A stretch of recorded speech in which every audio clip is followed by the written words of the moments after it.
ऐसे लोगों के साथ दोस्ती होगी जिनके साथ नहीं करनी चाहिए। हरियाणा में तो फिर मैं एक ही चीज़ बोलता हूँ बच्चों को भी, भीड़ में माला डालने वाली बात है। विदाउट ट्रेनिंग डायरेक्ट हमारे ड्रेस पहना दी गई हमें और डायरेक्ट स्टार टांग दिए गए कंधों में। दिन में कम से कम 20-25 कांस्टेबल सैल्यूट मारते थे।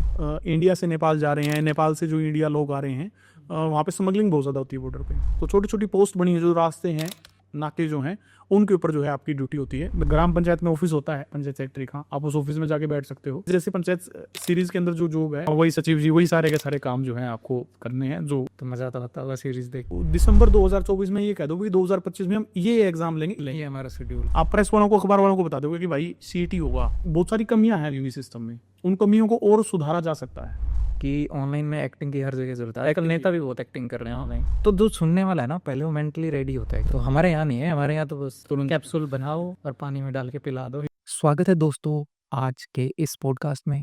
और आज के हमारे जो स्पेशल गेस्ट हैं वो हैं मनोज पचार, जिन्होंने अपना career as a math Guru start किया था। उसके बाद इन्होंने काफ़ी सारे गवर्नमेंट एग्जाम्स क्लियर किए, गवर्नमेंट जॉब्स भी क्रैक की, जैसे कि सीजीएल इन्होंने 7 टाइम्स क्वालिफाई किया एंड सीजीएल के थ्रू ही इन्होंने एसआई सब इंस्पेक्टर की जॉब जो है वो ज्वाइन करी। उसके बाद इन्होंने वो जो ड्रॉप कर दी, वो भी हम जानेंगे क्यों इन्होंने करी।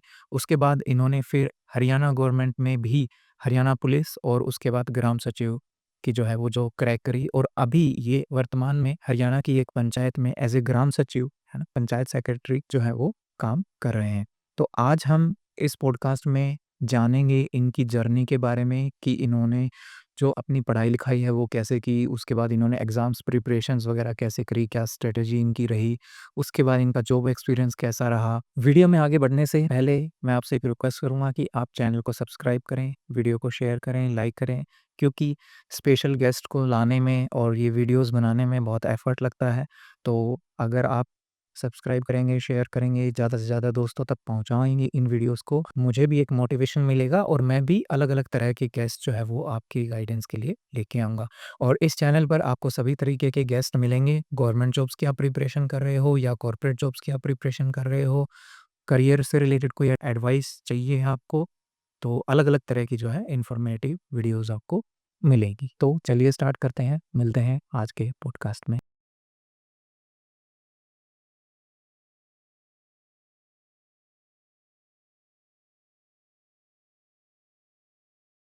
तो स्वागत है आपका इस वीडियो में। आज हमारे साथ हैं मनोज, जो कि एक मैथ्स के टीचर रहे हैं और साथ के साथ अभी एज ए पंचायत सेक्रेटरी काम कर रहे हैं। तो इन्हीं से जानते हैं इन्हीं की जर्नी के बारे में। गुड मॉर्निंग सर, मेरा नाम मनोज पचार है और मेरा गांव ललोदा है, जो कि फतेहाबाद डिस्ट्रिक्ट के अंदर है। लंबे समय से मैं टीचिंग से जुड़ा हुआ हूँ, मैथ्स टीचर हूँ। प्रेजेंटली जो है मैं एज ए पंचायत सेक्रेटरी जो है वो काम कर रहा हूँ। फतेहाबाद जो है वो मेरी ड्यूटी है। आपकी जो ये ग्राम सचिव बनने की स्टोरी, उसके बारे में थोड़ा बताएंगे, कैसे ग्राम सचिव आप बने, आपकी एजुकेशन कैसी रही? इसको सर हम स्टार्टिंग से स्टार्ट करते हैं। बिल्कुल 10th से स्टार्ट करता हूँ मैं। 10th क्लास जो है वो मैंने पास की। उसके बाद मैंने किया है नॉन मेडिकल से +2, जो कि टोहाना के एक स्कूल से मैंने 12th जो है वो अपनी पास की है। उसके बाद का जो सफर मेरा ये रहा कि इंजीनियरिंग की तरफ मेरा रुख रहा, तो मैंने AIEEE का एग्जाम जो है वो क्रैक किया। लेकिन बीटेक में एडमिशन लेने के बाद इंटरेस्ट नहीं आया बीटेक में, मज़ा नहीं आया। हालांकि हमारे ज़माने में, उस टाइम पे, ज़माने की बात करेंगे क्योंकि 15 साल पहले की बात है वो, तो उस ज़माने में इंजीनियरिंग का बहुत तगड़ा क्रेज़ था। मतलब पॉलिटेक और जो बीटेक करने वाले जो छात्र हैं, उनका बहुत ज़्यादा एक क्रेज़ जो उस टाइम पे ट्रेंड था, नॉन मेडिकल का ट्रेंड। लेकिन मुझे नहीं मज़ा आया। डेस्टिनी लगा लो या कुछ भी लगा लो कि चीज़ें मुझे टीचिंग की तरफ खींच रही थी।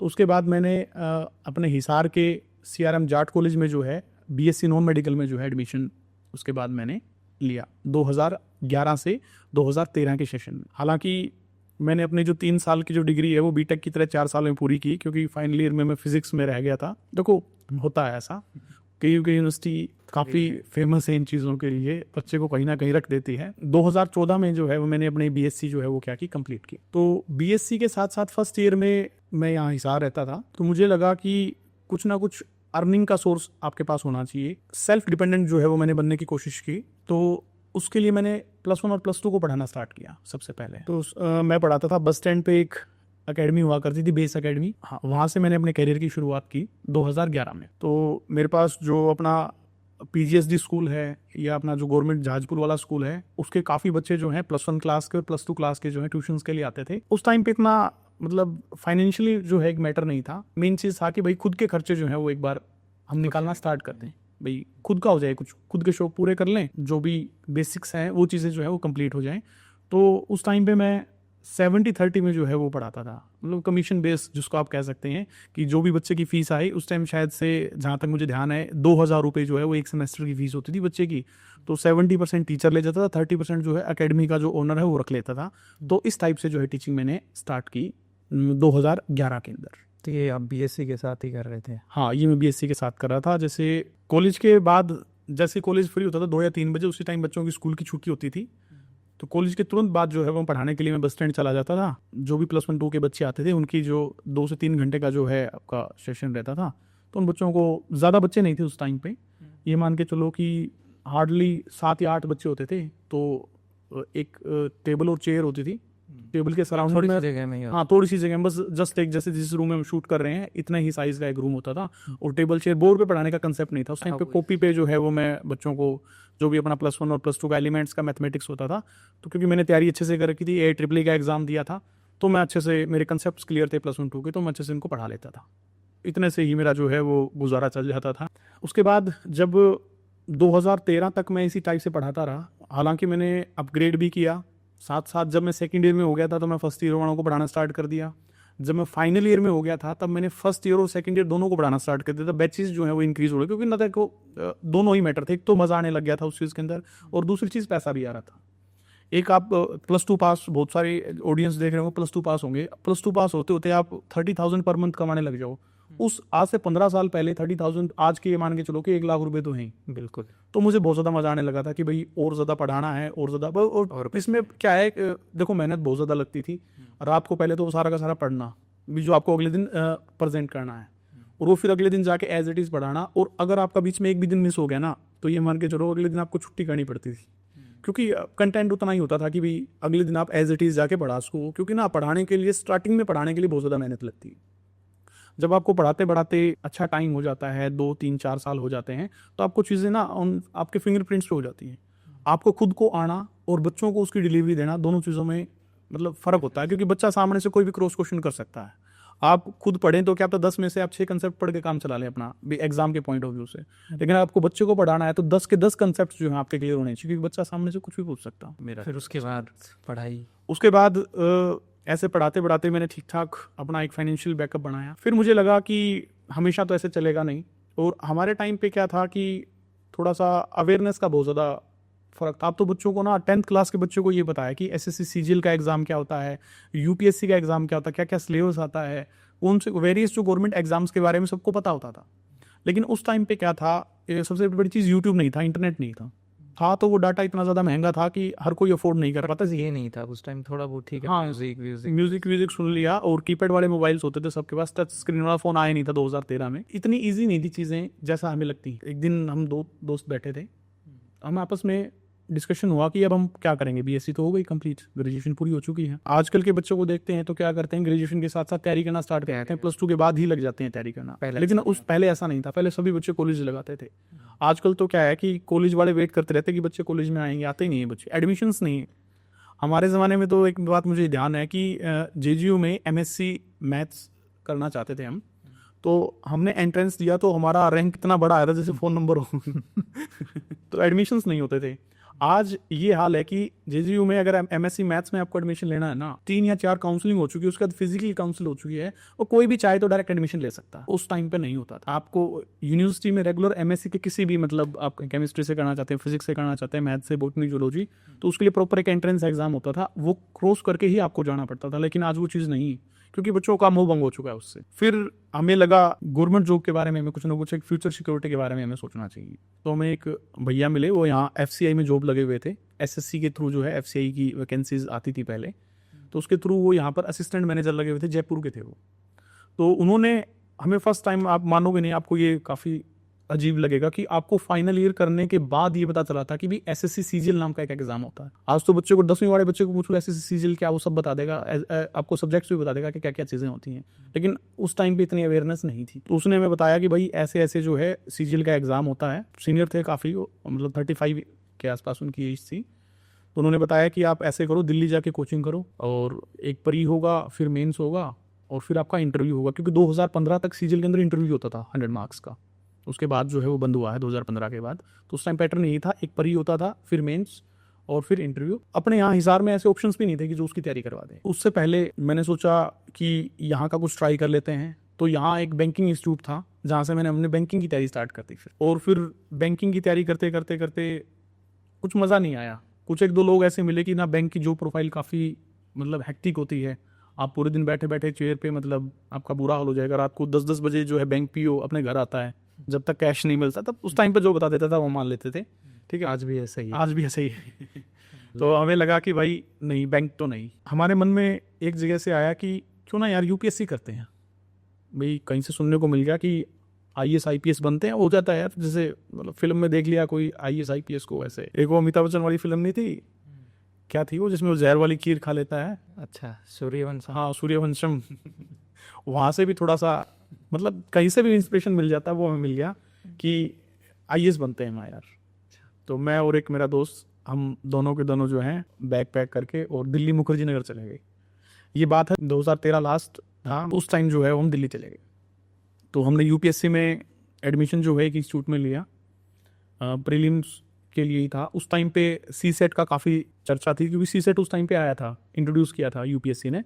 जो दर्शक देख रहे हैं जो यूपीएससी से जुड़े हैं उनको पता होगा कि सी सेट क्या है। मतलब जैसे बच्चे पहले क्या होता था, यूपीएससी में सिर्फ जीएस आती थी, तो जितने भी बच्चे हैं वो सिर्फ जीएस को ही पढ़ते रहते थे। उस टाइम पे क्या किया कि जैसे सी सेट में मैथ्स, रीजनिंग, इंग्लिश, हिंदी, थोड़ा सा कंप्यूटर और कुछ जनरल चीज़ें जो हैं, जैसे हमारा यूजीसी नेट का एग्जाम होता है, उसका जो पेपर ए होता है, उस टाइप का कुछ मिक्सअप सिस्टम जो है वो उसके अंदर डाल दिया गया था। तो बच्चों ने काफ़ी अपोज किया था उस टाइम पे, काफ़ी मतलब इस चीज़ का विरोध हुआ था, क्योंकि बच्चे कोई 5 साल से तैयारी कर रहा है और उसको एट ए टाइम पे ना ये कंडीशन लगा दी कि भाई सी सेट पास करो आप, तो उसकी तैयारी तो वेस्ट होगी, क्योंकि जब तक फर्स्ट स्टेज वो क्लियर नहीं करेगा तब तक वो सेकंड स्टेज पे नहीं जा सकता था।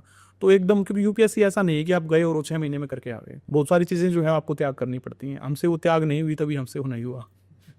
वो त्याग कर देते तो आज किसी और रूप में हम अपना इंट्रोडक्शन देते। यूपीएससी हमने ट्राई किया, बहुत अच्छा ट्राई किया। मार्केट में हम बाहर निकलते थे, मुखर्जी नगर में बहुत सारी बुक शॉप्स हैं वहाँ पर, तो जो बुक अच्छी लगती थी वो बुक खरीद लाते थे। तो सबसे पहला काम तो हमने ये किया कि बहुत ज़्यादा बुक्स जो है वो परचेज़ की हैं, बुक्स खरीदी हैं, पढ़ा नहीं, सिर्फ बुक्स परचेज़ की वहाँ पे। तो जब हमें 6 से 7 महीने हो गए, कहीं से माइंड में थॉट आया कि हम कर क्या रहे हैं। अंतरात्मा की आवाज़ बहुत बार इंसान सुनता है जब अकेला बैठा होता है। तो हमें देखा कि हम जो कर रहे हैं वो ठीक नहीं कर रहे हैं, उसका भविष्य कुछ नहीं है। भाई ऐसे तैयारी नहीं होती। और वहाँ देखते थे, मतलब जो यूपी बिहार के बच्चे थे, कमज़ोर परिवार से थे, वो इतनी ज़्यादा मेहनत करते थे, हम उसको मेहनत करते हुए देखते थे। मैंने कहा एक तो ये होता है यूपीएससी की तैयारी करना, हम जो करते हैं मान लिया, क्योंकि देखो डिफरेंस भी होता है।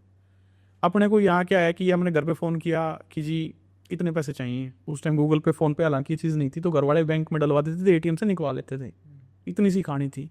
तो जब तक आपके पास मजबूरियाँ नहीं होंगी तब तक आप आगे नहीं बढ़ोगे, दौड़ोगे नहीं, लड़ोगे नहीं। तब तक एक मोटिव तो चाहिए। मतलब उनके पास क्या था कि वहाँ होम ट्यूशन्स देते थे वो बच्चे, उसके बाद कोचिंग भी करते थे, खुद भी पढ़ते थे। मतलब 18-18 घंटे जो है वो मेहनत करते हुए मैंने उन बच्चों को उस टाइम पे देखा है, और हम उसके कंपैरिजन में सिर्फ 5 घंटे करते थे। हमें लग गया था, सेल्फ एनालिसिस हो गया था कि भाई नहीं यार, ये हमसे नहीं हो पाएगा, कंपटीशन तगड़ा है। और साथ में फिर भाई दोस्ती होगी, वहाँ ऐसे लोगों के साथ दोस्ती होगी जिनके साथ नहीं करनी चाहिए।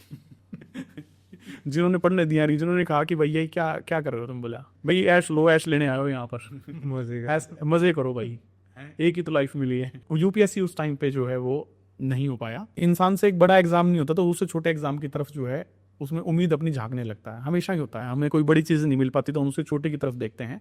तो यूपीएससी से छोटा है फिर एसएससी सीजीएल। तो उस टाइम पे फिर हमने एसएससी सीजीएल की जो है कोचिंग, स्टार्टिंग में डेमो वेमो तो हमने पैरामाउंट कोचिंग सेंटर में लिया था। उस टाइम पे पैरामाउंट का बहुत अच्छा नाम था एक, और एसएससी सीजीएल का क्रेज़ भी था उस टाइम पे। 2014 में बहुत अच्छा क्रेज़ उस टाइम पे सीजीएल का चल रहा था, और वैकेंसीज भी बहुत ज़्यादा आई थी। उस टाइम पे मुझे ध्यान है कि एक्साइज इंस्पेक्टर की अकेले 4,500 वैकेंसी आई थी। तो एसएससी का काफ़ी क्रेज़ था उस टाइम पे। तो हमने एसएससी सीजीएल की कोचिंग जो है वो हंसराज सर से मैथ्स की मैंने कोचिंग ली। अलग अलग मैंने चुना, जैसे गाइडेंस का लगा लो, वहाँ रहते हुए हमें 6 महीने हो गए थे मुखर्जी नगर, तो हमें वहाँ का हिसाब किताब आ गया था कि ना एक कोचिंग पे सारे के सारे सब्जेक्ट्स जो हैं वो अच्छे नहीं मिल सकते। भाई किसी ने भी ज्ञान दे दिया।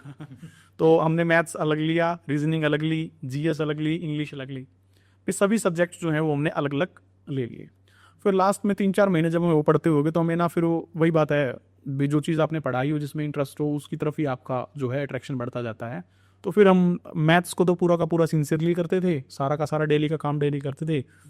इंग्लिश को थोड़ा थोड़ा सा कर लेते थे क्योंकि हरियाणा के बच्चे हैं, इंग्लिश से थोड़ा सा डरते हैं, हम भी उस टाइम पे डरते थे। थोड़ा तो जो है वो हम करते रहे और मैथ्स को अच्छे से करते रहे। तो फिर एसएससी की कोचिंग लगभग हमारी 80-90% हमारी फिनिश हो गई थी। तो उसके बाद हमने सोचा कि अब तो घर चला जाए, क्योंकि घर वाले भी कहने लगे थे भी भाई, क्योंकि उस ज़माने में भी 10,000 रुपये पर मंथ खर्चा हो जाता था। तो आज तो 20,000-25,000 रुपये होता हुआ बच्चे का शायद से मुखर्जी नगर में अगर रहना चाहे तो, मतलब काफ़ी कॉस्टली है हर चीज़। कॉस्ट ऑफ लिविंग हो गया, फूड हो गया, थोड़ा सा भी आप क्वालिटी से रहना चाहो तो मतलब पैसा लगता है भाई वहाँ। कोचिंग भी काफ़ी महंगी है, हर चीज़ महंगी। तो फिर उसके बाद मैं आ गया वापस अपने घर। फिर यहाँ देख के लगा कि भी एग्ज़ाम जो दिया था इस टाइम एग्ज़ाम पास हुआ नहीं और कुछ करने को नहीं मिल रहा था। तो फिर ना बिना गाइडेंस के, बिना उसके होच पोच पढ़ना शुरू कर दिया कि भाई थोड़ा थोड़ा बैंक की तरफ, थोड़ा थोड़ा एसएससी की तरफ। और हरियाणा के उस टाइम पे एग्जाम्स नहीं होते थे, 2 ही ऑप्शन थे आपके पास, क्योंकि हरियाणा में तो क्या है उस टाइम पे ये चलता था कि भाई आपकी परसेंटेज बेस पे इंटरव्यू आते थे। पहले का वो था क्योंकि बीजेपी गवर्नमेंट 2014 के लास्ट में अक्टूबर में शायद से बनी थी, एग्जाम तो उसके बाद लेके आई। तब तक हरियाणा में एग्जाम्स नहीं होते थे, मतलब तो हरियाणा की तरफ तो बच्चा देखता ही नहीं था। तब ये था कि भाई एसएससी और बैंकिंग 2 ही ऑप्शंस आपके पास होते थे और ऑप्शंस ज़्यादा से थे नहीं उस टाइम पे। यूपीएससी हम ट्राई कर ही चुके थे। मैंने उस टाइम पे बैंक क्लर्क और बैंक पीओ, आईबीपीएस तब इंट्रोड्यूस हुआ था फर्स्ट टाइम पे। तो मैंने बैंक पीओ और बैंक क्लर्क का जो है वो इंटरव्यू फेस किया है दोनों का, मतलब दोनों एग्जाम्स मैंने क्रैक कर दिए थे, प्री और मेंस उस टाइम पे जो होते थे। तो पहले मेरे एग्जाम वो 2 क्लियर हुए और दोनों में ही मतलब एग्जाम में मैं पास हो गया था, लेकिन फाइनल जो कट ऑफ आती है, फाइनल लिस्ट जो लगती है, उसके अंदर मैं सक्सेसफुल नहीं हो पाया था। तो मुझे लगा कि भाई कुछ कर सकता हूँ, थोड़ी सी एक उम्मीद बंधी, कुछ होने लगा है लाइफ में कि जो हम दिल्ली जो है 1 साल लगा के आए हैं उसका कुछ ना कुछ जो है हमने हक अदा किया है, कि घर वालों को भी थोड़ा सा ये हुआ कि भी हाँ भाई बच्चा कुछ कर सकता है, कि भी कुछ तो पढ़ गया है एटलीस्ट, भाई एग्जाम तो किया, चलो इंटरव्यू तक तो ये गया। उसके बाद फिर एक तैयारी के साथ साथ ना फ्री टाइम बहुत ज़्यादा रहता था। तो फिर मैंने लगा कि मैं जो ग्रेजुएशन में अपना टीचिंग करता था, क्यों ना उसी टीचिंग को वापस जो है मैं शुरू करूं, पढ़ाना जो है वो मैंने स्टार्ट किया। सबसे पहले मैं लेक्चर बेसिस पे पढ़ाता था। उसके बाद 3-4 महीने बाद मुझे लगा कि भी ठीक ठाक अर्निंग मुझे आने लगी, तो मुझे लगा क्यों ना मैं खुद का इंस्टीट्यूट खोल के बैठ जाऊँ। नागौरी गेट पे मैथ्स क्लासेस के नाम से अपना फर्स्ट इंस्टीट्यूट जो है हिसार में स्टार्ट किया। सिर्फ मैथ्स की कोचिंग देता था मैं, +1 +2 BSc first year second year final year का मैथ्स हो गया, और उसके बाद एसएससी का मैथ्स जो वहाँ से पढ़ के आया था दिल्ली से, वो पढ़ाता था बच्चों को। तो सुबह लगता था मैं 8 बजे, 8 से लेके 3-4 बजे तक जो है वो मेरी क्लासेस चलती रहती। कभी कोई 2 बच्चे आ गए तो मैं 2 बच्चों को पढ़ा देता, 3 आ गए 3 को पढ़ा देता था, ठीक ठाक सा जो है काम चल जाता था। फिर दिल्ली में मैंने लाइब्रेरी का कंसेप्ट देखा था, तो हिसार में सबसे पहले जो प्राइवेट लाइब्रेरी जो है मैंने शुरुआत की सिटी लाइब्रेरी के नाम से। हिसार में उस टाइम पे लाइब्रेरी का ऑप्शन नहीं था कोई भी, सरकारी गवर्नमेंट लाइब्रेरीज थी, जैसे कि एचओपी लाइब्रेरी है वो अलग है, लेकिन जो प्राइवेट लाइब्रेरी जैसे आज जगह जगह अपने हिसार में ज़्यादा नहीं तो 300-350 लाइब्रेरीज होंगी। तो सबसे पहली लाइब्रेरी जो है वो मैंने अपने नागौरी गेट पे सिटी लाइब्रेरी के नाम से जो है वो ओपन करी थी यहाँ पे। तो काफ़ी अच्छा रिस्पॉन्स, काफ़ी अच्छा फीडबैक जो है बच्चों का उस टाइम पे मिला था, और उसको देखते देखते ही विदिन 6 मंथ्स 4-5 लाइब्रेरीज और खुल गई थी हिसार में। आज जगह जगह हर गली के अंदर लाइब्रेरी है। ये वहाँ देखा था मैंने दिल्ली में कि भाई ऐसे भी एक सेटअप हो सकता है, तो उसका फ़ायदा जो है वो मुझे मिला वहाँ पे। दिल्ली की एक ब्रांच आई हिसार के अंदर, पायनियर एकेडमी, उसके अंदर भी मैंने मैथ्स टीच किया, ठीक ठाक पैकेज मुझे देते थे वो। तो पायनियर एकेडमी में मैथ्स पढ़ाते पढ़ाते उसके बाद मैंने अपने कृष्णा क्लासेस नाम से एकेडमी है बस स्टैंड पे, तो वहाँ पे भी मैथ्स टीचिंग का 2 साल तक जो है वो काम किया। उसके बाद मुझे अच्छा खासा ऑफर मिला, हिसार के अंदर पैरामाउंट इंस्टीट्यूट आ गया था, तो फिर मैंने स्विच कर लिया पैरामाउंट इंस्टीट्यूट में एसएससी और एचएसएससी मैथ्स के लिए। फिर उसके बाद करियर पावर में जो है स्विच कर गया मैं उससे तुरंत बाद, क्योंकि उस टाइम पे ना सैलरीज वगैरह के डिस्प्यूट चल रहे थे वहाँ पे, कि बैकलॉग हो गया था, टीचर्स की सैलरी वगैरह नहीं आ रही थी दिल्ली से, क्योंकि ना ये हेड ऑफिस से ऑपरेट होते थे ये इंस्टीट्यूट्स। तो उसके बाद हमने स्विच कर लिया करियर पावर में। करियर पावर में मैं पढ़ाता रहा 2018 तक। 2018 के अंदर लास्ट में मैंने जाके अपनी गवर्नमेंट जॉब को ज्वाइन कर लिया एसएसबी में एज ए सब इंस्पेक्टर। तो ये आपने 2018 में किया? हाँ 2018 में जो फिर जब आप तैयारी करने गए थे 14 में? हाँ तैयारी करने में 14। इस दौरान जो ये 14 से 18 का टाइम है, तो फिर कौन से एग्जाम्स जो गवर्नमेंट के क्लियर? गवर्नमेंट एग्जाम्स में अगर हम बात करते हैं तो जैसे सबसे पहले तो मैंने आपको बता दिया था इसके अंदर की बैंक पीओ बैंक क्लर्क मेरे सबसे पहले लाइफ के जो है आईबीपीएस वाले एग्जाम थे जो मैंने सबसे पहले क्रैक किए। उसके बाद 2015 का जो सीपीओ है और सीजीएल है CHSL में देता ही नहीं था, मैं ट्राई नहीं किया। CHSL और MTS मैंने फील नहीं किया कभी भी। बी ग्रुप की थिंकिंग लेके चलता था मैं हमेशा से ही। 2015 का CGL और CPO ये दोनों मैंने क्लियर की। CGL का मेंस में से नहीं हुआ उस टाइम पे। CPO में मुझे CISF के अंदर जो है वो पोस्ट 2000 मतलब उस टाइम पे क्या होता था, रिजल्ट जो है वो 1 साल बाद आता था। मतलब 2015 वाला जो CPO उसका रिजल्ट 2016 में आया था। ये होने के बाद फिर 2016 के अंदर मैंने अपनी पोस्ट सिक्योर कर ली थी कि भाई हाँ मुझे गवर्नमेंट जॉब मिल चुकी है। उसकी बहुत ज़्यादा खुशी थी। देखो सबसे ज़िंदगी की सबसे बड़ी खुशी यही होती है कि आप पहली जॉब भाई जिस चीज़ के लिए आप तैयारी कर रहे हो वो चीज़ आपको मिल जाए। मतलब देखो सक्सेस से बड़ा कुछ नहीं है। हर आदमी लास्ट में चाहता क्या है, सक्सेस ही तो चाहता है। वो मिल जाए तो बस बात ही खत्म हो गई। जो काम कर रहे हैं, हाँ जो काम कर रहे हैं उसका रिजल्ट मिल जाए तो देखो सबसे बड़ी खुशी जो है तभी हुई थी जब मैं फर्स्ट गवर्नमेंट जॉब जो है वो एज ए सब इंस्पेक्टर में लगा था। उस टाइम पे क्या था, SSC रिजल्ट भी बहुत लेट देती थी, फिर ज्वाइनिंग और ज़्यादा लेट देती थी।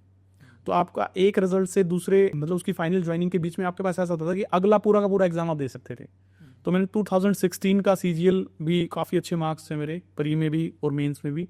लेकिन है ना 2015 के बाद SSC ने इंटरव्यू बंद कर दिया। मेंस में Tier 3 के अंदर इंटरव्यू की जगह एक 100 मार्क्स का डिस्क्रिप्टिव एग्जाम लेना स्टार्ट कर दिया, जिसके अंदर आपको ऐसे लेटर और प्रेसी जो है वो हमारी आती थी। हालांकि ऐसे लेटर ही देते थे, प्रेसी नहीं देते थे। लिखने की प्रैक्टिस नहीं थी, ऑब्जेक्टिव बहुत अच्छा कर लेते थे। एक ना लैंग्वेज बैरियर भी रहता था कि इंग्लिश में लिखें या हिंदी में लिखें, कन्फ्यूजन सा रहता था। और 2016 में क्या हुआ, जो मतलब आपके पास ऑप्शन थे, आप हिंदी इंग्लिश दोनों में लिख सकते थे। जिन बच्चों ने हिंदी में लिखा ना उनको बहुत अच्छे मार्क्स मिले उस टाइम पे, और हमने उस टाइम पे इंग्लिश ऑप्ट कर लिया तो सब कुछ हो गया। लेकिन लास्ट उस एग्ज़ाम की वजह से जो है वो अच्छी इंटरव्यू पोस्ट नहीं मिल पाई। नॉन इंटरव्यू पोस्ट ऑडिटर जो है मुझे उस टाइम पे मिली।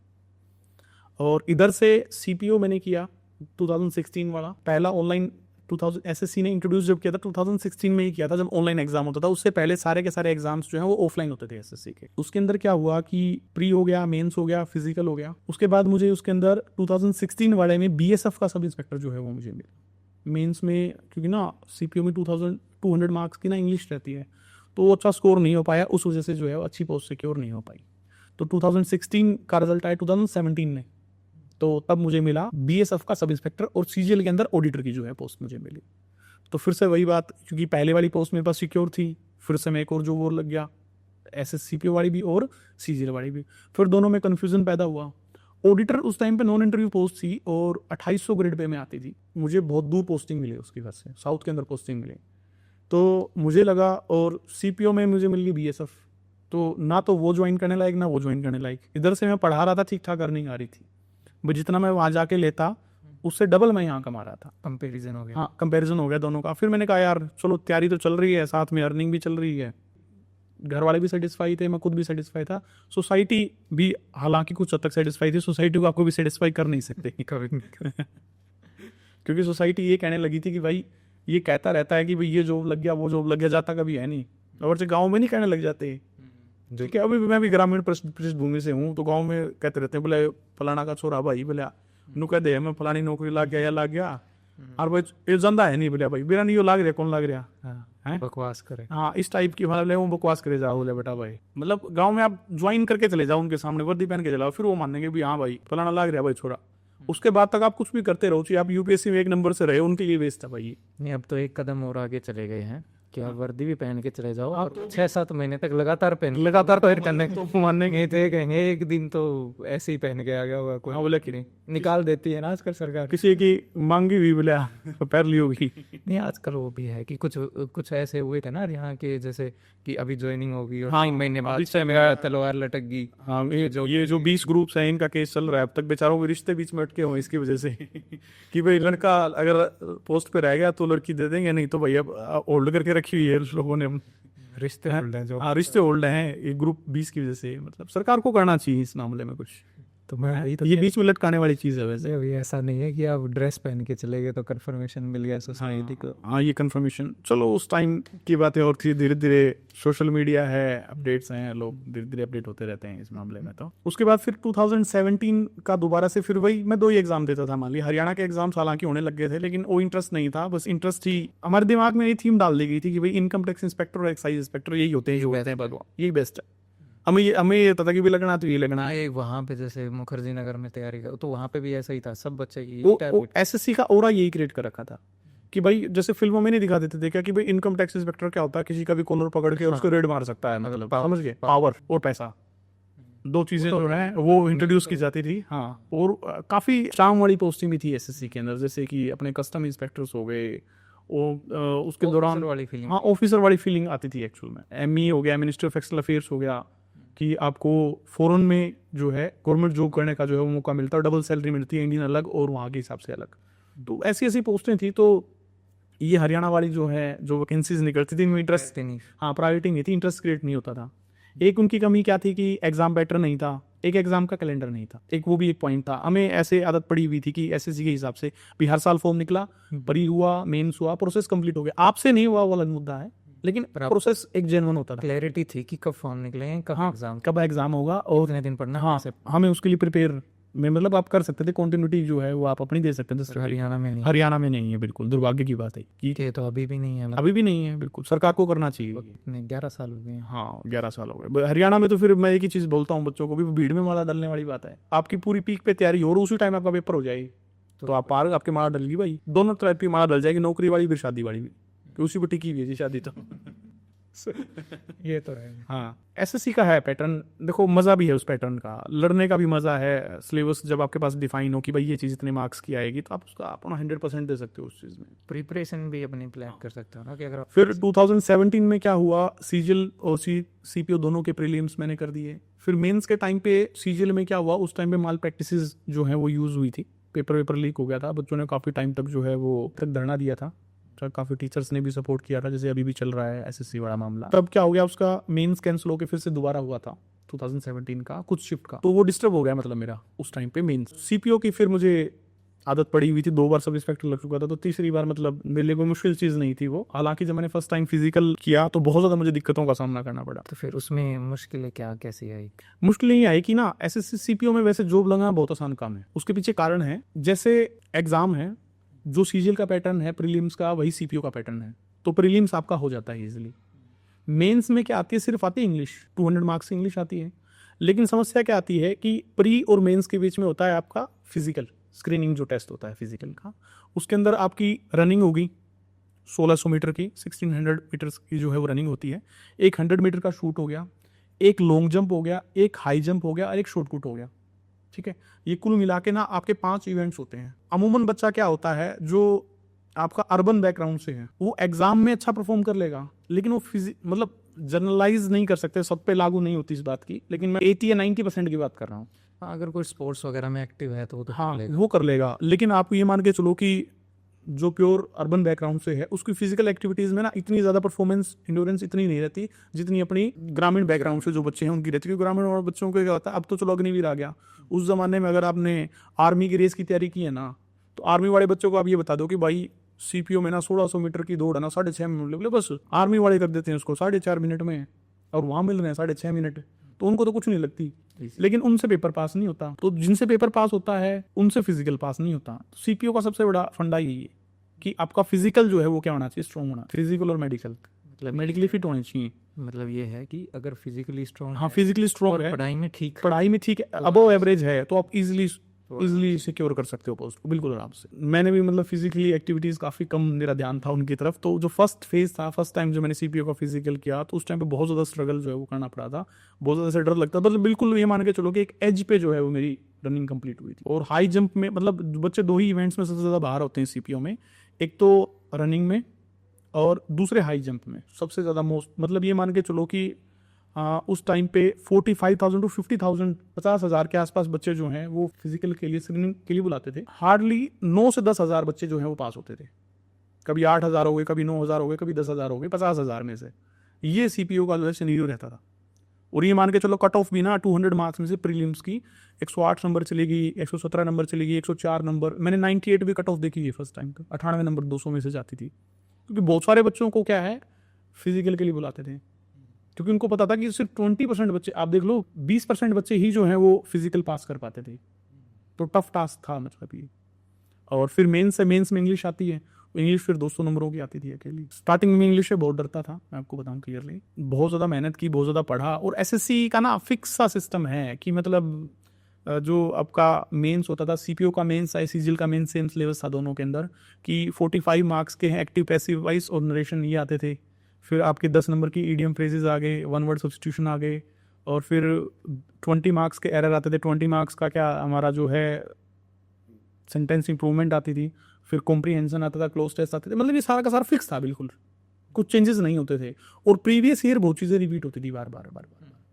तो मतलब आप प्रीवियस ईयर की बुक को ना कम से कम 4 बार 5 बार 6 बार, और मुझे ना हर बार का ना हिसाब, आप एक एग्जाम को बार बार क्लियर करने लगो ना, पैटर्न समझ में आपको पैटर्न समझ में आ जाता है, डूज और डोंट समझ में आ जाते हैं कि भाई एग्जाम में क्या अटेम्प्ट करना है ये ज़्यादा ज़रूरी नहीं है, छोड़ना क्या है ये ज़्यादा ज़रूरी है। टाइम कहाँ बचे, टाइम कहाँ बचेगा। बच्चों के साथ अक्सर क्या गलती होती है, वो ना मतलब एक चीज़ के पीछे अपने ना क्या पता 4 मिनट खराब कर दें एक क्वेश्चन के पीछे, और उसके बदले में क्या पता 10 क्वेश्चन हो सकते थे जो उसने नहीं किए, तो वो चीज़ छोड़ने की थी एग्जाम में, वो नहीं छोड़ी। तो ये बच्चों से गलती जो है उमूमन होती है, तो इस गलती को बच्चों को अवॉइड करना चाहिए। मतलब तो उस टाइम पे मेरा मतलब सबसे टॉप स्कोर जो है, मैंने मतलब इंग्लिश के अंदर 184 स्कोर मैंने किया था आउट ऑफ 200।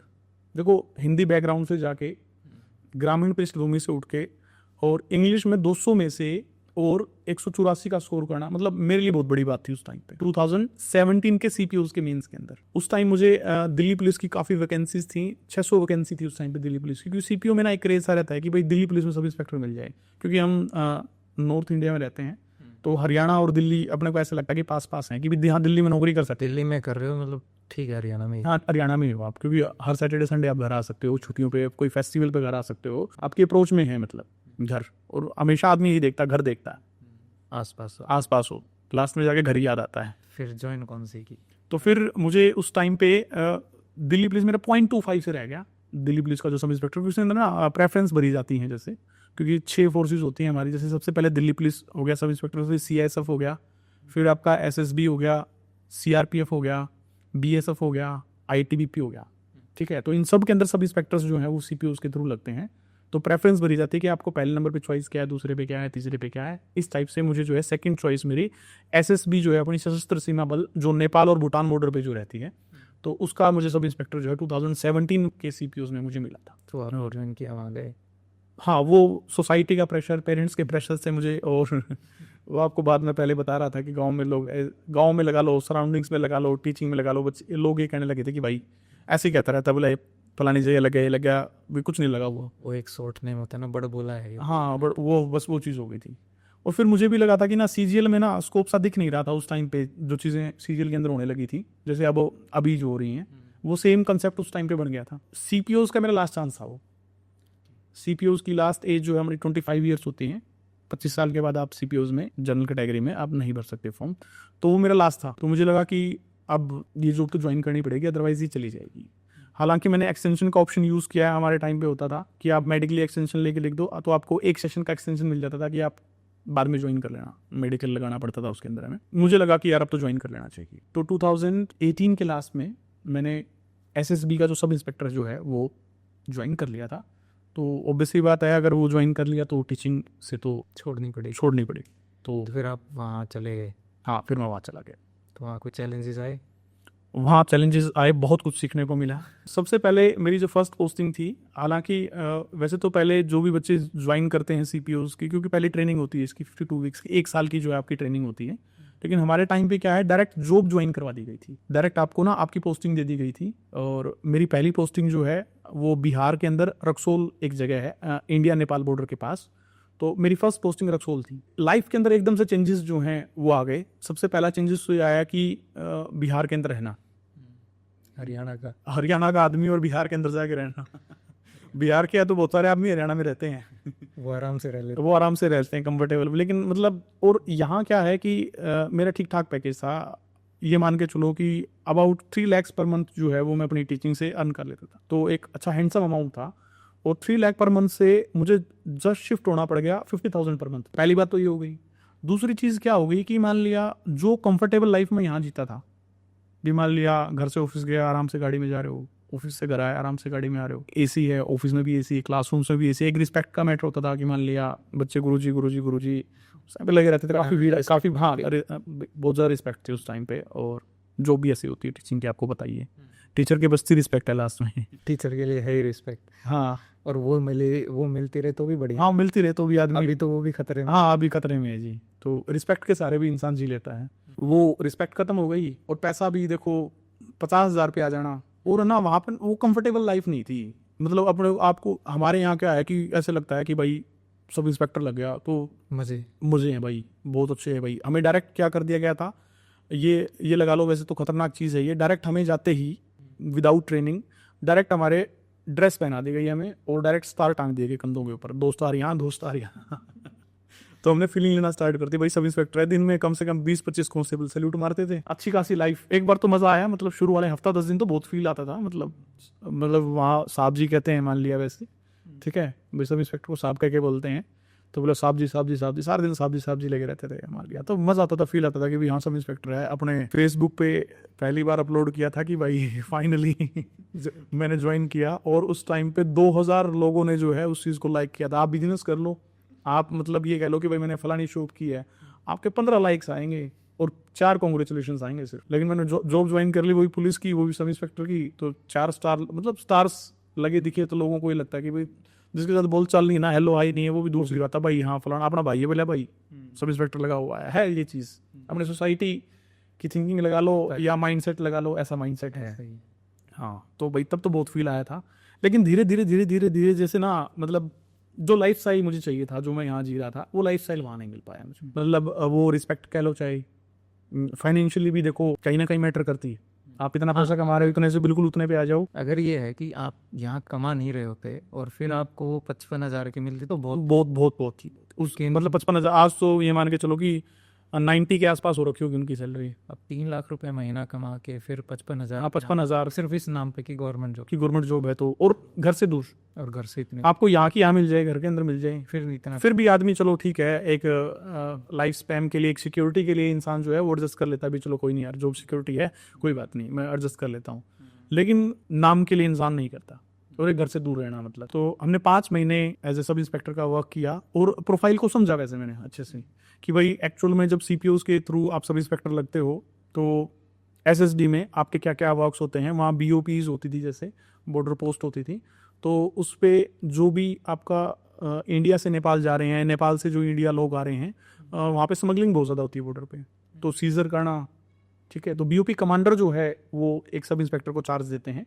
तो छोटी छोटी पोस्ट बनी है, जो रास्ते हैं, नाके जो हैं, उनके ऊपर जो है आपकी ड्यूटी होती है। मतलब कांस्टेबल्स जो हैं वो मेल कांस्टेबल भी होते हैं, फीमेल कांस्टेबल भी होते हैं, जो इंडिया से नेपाल जा रहे हैं उनकी चेकिंग करते हैं, और नेपाल से जो इंडिया आ रहे हैं उनकी भी जो है वो क्या है चेकिंग करते हैं कि क्या ये कोई चीज़ इलीगल चीज़ तो यहाँ नहीं लेके आ रहे, या यहाँ से कोई चीज़ वहाँ नहीं लेके जा रहे। तो प्रॉपर वो कॉन्ट्राबैंड जो अपनी स्मगलिंग की जो चीज़ चेकिंग है वो वहाँ पे करना मेन काम होता था। और सिक्योरिटी का भी काम था कि बॉर्डर सिक्योरिटी जो है वो SSB जो है वो। लेकिन इंडिया और नेपाल एक फ्रेंडली कंट्री है। जो प्रोफाइल ठीक थी, जो फर्स्ट टाइम जॉब कर रहा है उसके लिए, जो पहले से एक ठीक ठाक अच्छी हैंडसम सैलरी वाली जॉब करके आ चुका है, अपने घर के अंदर करके आ चुका है, उसके लिए नहीं। अगर मैं वही जॉब है ना 2014 में फर्स्ट अटेम्प्ट में BSc करते ही लग जाता तो मुझे दिक्कत नहीं आती, तब मैं कर लेता आसानी से, क्योंकि मैंने वो चीज़ नहीं देखी थी कि मैं 3 लाख रुपए पर मंथ भी कमा सकता हूँ क्या। अब मैंने वो चीज़ देख ली, उस चीज़ कमा के देख ली, उस चीज़ का मज़ा देख लिया, तो 50,000 रुपये में सर्वाइवल नहीं हो सकता। बस मुद्दे की बात यही। फिर आपने वो छोड़ दिया। फिर वहाँ से हमें ट्रेनिंग पे भेजा गया, जो हमारी 52 वीक्स की जो ट्रेनिंग थी। और ट्रेनिंग जो है वो मेरी उत्तराखंड के अंदर श्रीनगर एक जगह है, SSB का ट्रेनिंग सेंटर वही है। पीछे जो बाढ़ में काफ़ी नुकसान हुआ था, जो लास्ट टाइम जो बाढ़ आई थी, काफ़ी अच्छा ट्रेनिंग सेंटर था, अच्छा इन्वायरमेंट था। वहाँ पे भी ट्रेनिंग में भी 1 महीना मज़ा आया, जैसे जो 1 महीना मज़ा आया। फिर उसके बाद क्या है, शुरू में तो आया मज़ा। एक चीज़ तो मैं नेगेटिव हो चुका था जॉब की प्रोफाइल से, कि बाद में मुझे जो काम करना है, मुझे लाइफ टाइम वही काम करना है, मुझे मज़ा नहीं आ रहा था उसमें। मुझे कहीं ना कहीं टीचिंग जो है, जो मैं करना चाहता था, जिसमें मुझे मज़ा आता था, मैं वो नहीं कर पा रहा था वहाँ पे। और मैं चाहता था कि मैं थोड़ा उस टाइम पे UPSC नहीं हो पाया, तो मेरा ये था कि जॉब ज्वाइन करके एक स्पेयर टाइम जो मिले उसके अंदर कहीं ना कहीं मुझे UPSC की प्रिपरेशन का जो है भी रहता है दिमाग में इंसान के, कि भी मैं तैयारी करके कहीं ना कहीं अच्छी जगह स्विच कर जाऊँगा। मुझे ये था UPSC का था, और ये भी था कि ना कि ये जॉब प्रोफाइल पसंद नहीं आ रही। तो इंसान को जब जॉब पसंद नहीं आती तो उसके पास 2 ऑप्शन होते हैं, या तो छोड़ दे या वहाँ तैयारी करके अच्छे ऑप्शन की तरफ मूव हो जाए। तो 2 ही ऑप्शन हैं आपके पास। तैयारी, वो जो प्रोफाइल ऐसी है वहाँ तैयारी नहीं कर सकते ना, तो पहले ना बाद में, तो आपके पास सेकंड ऑप्शन बच गया क्विट करने का। मैंने सेकंड ऑप्शन चूज़ करने का सोचा अपने फर्स्ट मंथ में।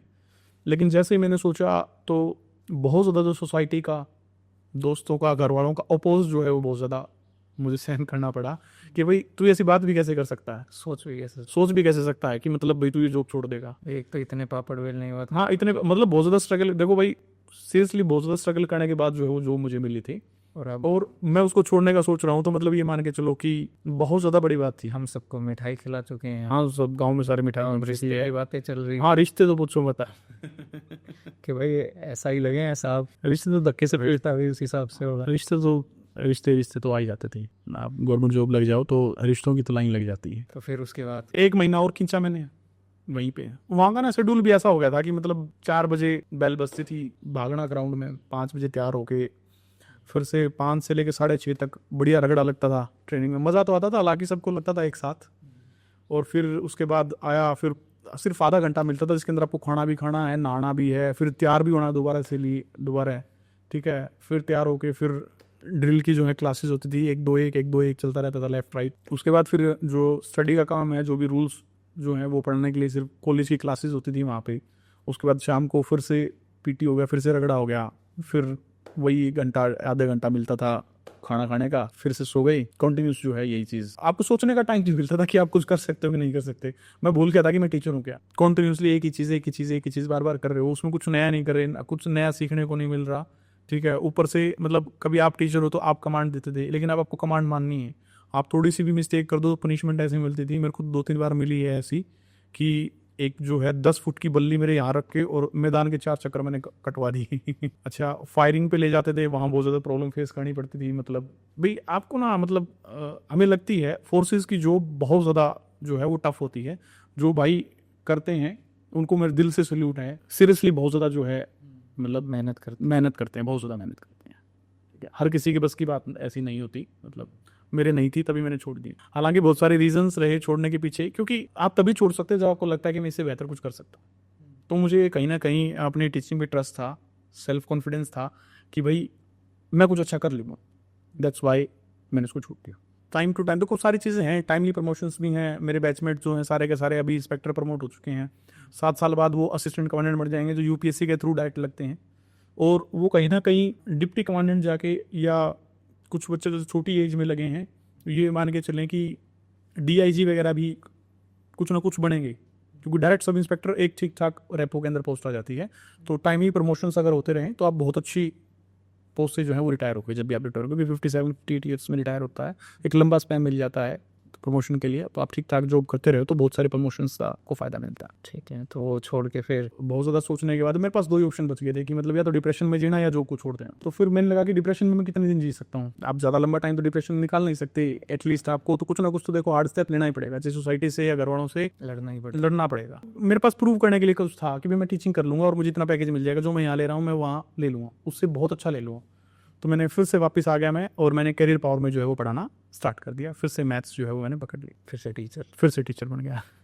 तो अभी 3 लाख मिल रहे थे फिर से? 3 तो नहीं, फिर से मैंने 2 पे शुरुआत की आके। फिर चलो शुरुआत हाँ, शुरुआत हो गई आते ही, वो तो ठीक है, नाम था, ठीक ठाक फेस वैल्यू थी, तो उसके हिसाब से काम मिल गया।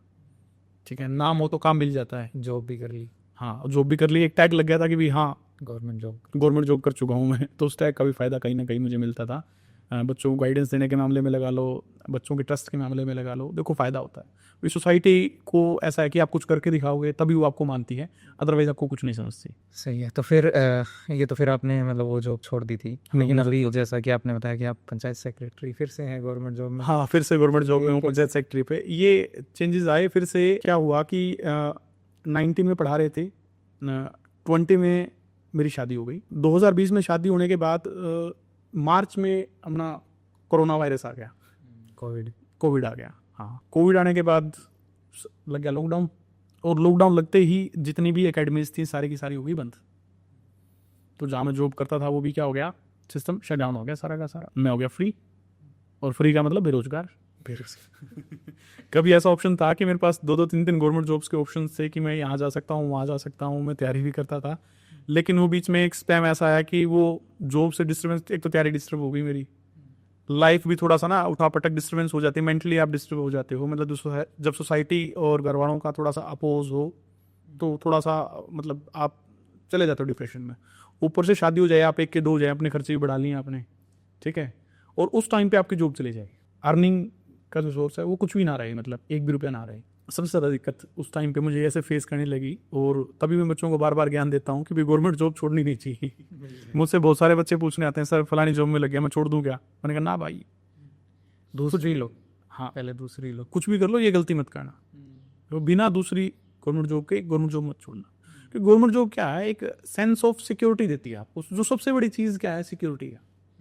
हम आप और मैं यहाँ बैठे हैं, अपने को किसी चीज़ का डर नहीं है कि ठीक है छत हमें पता है ये सॉलिड है, ठीक है गिरेगी नहीं, तो ये क्या है, सेंस ऑफ सिक्योरिटी।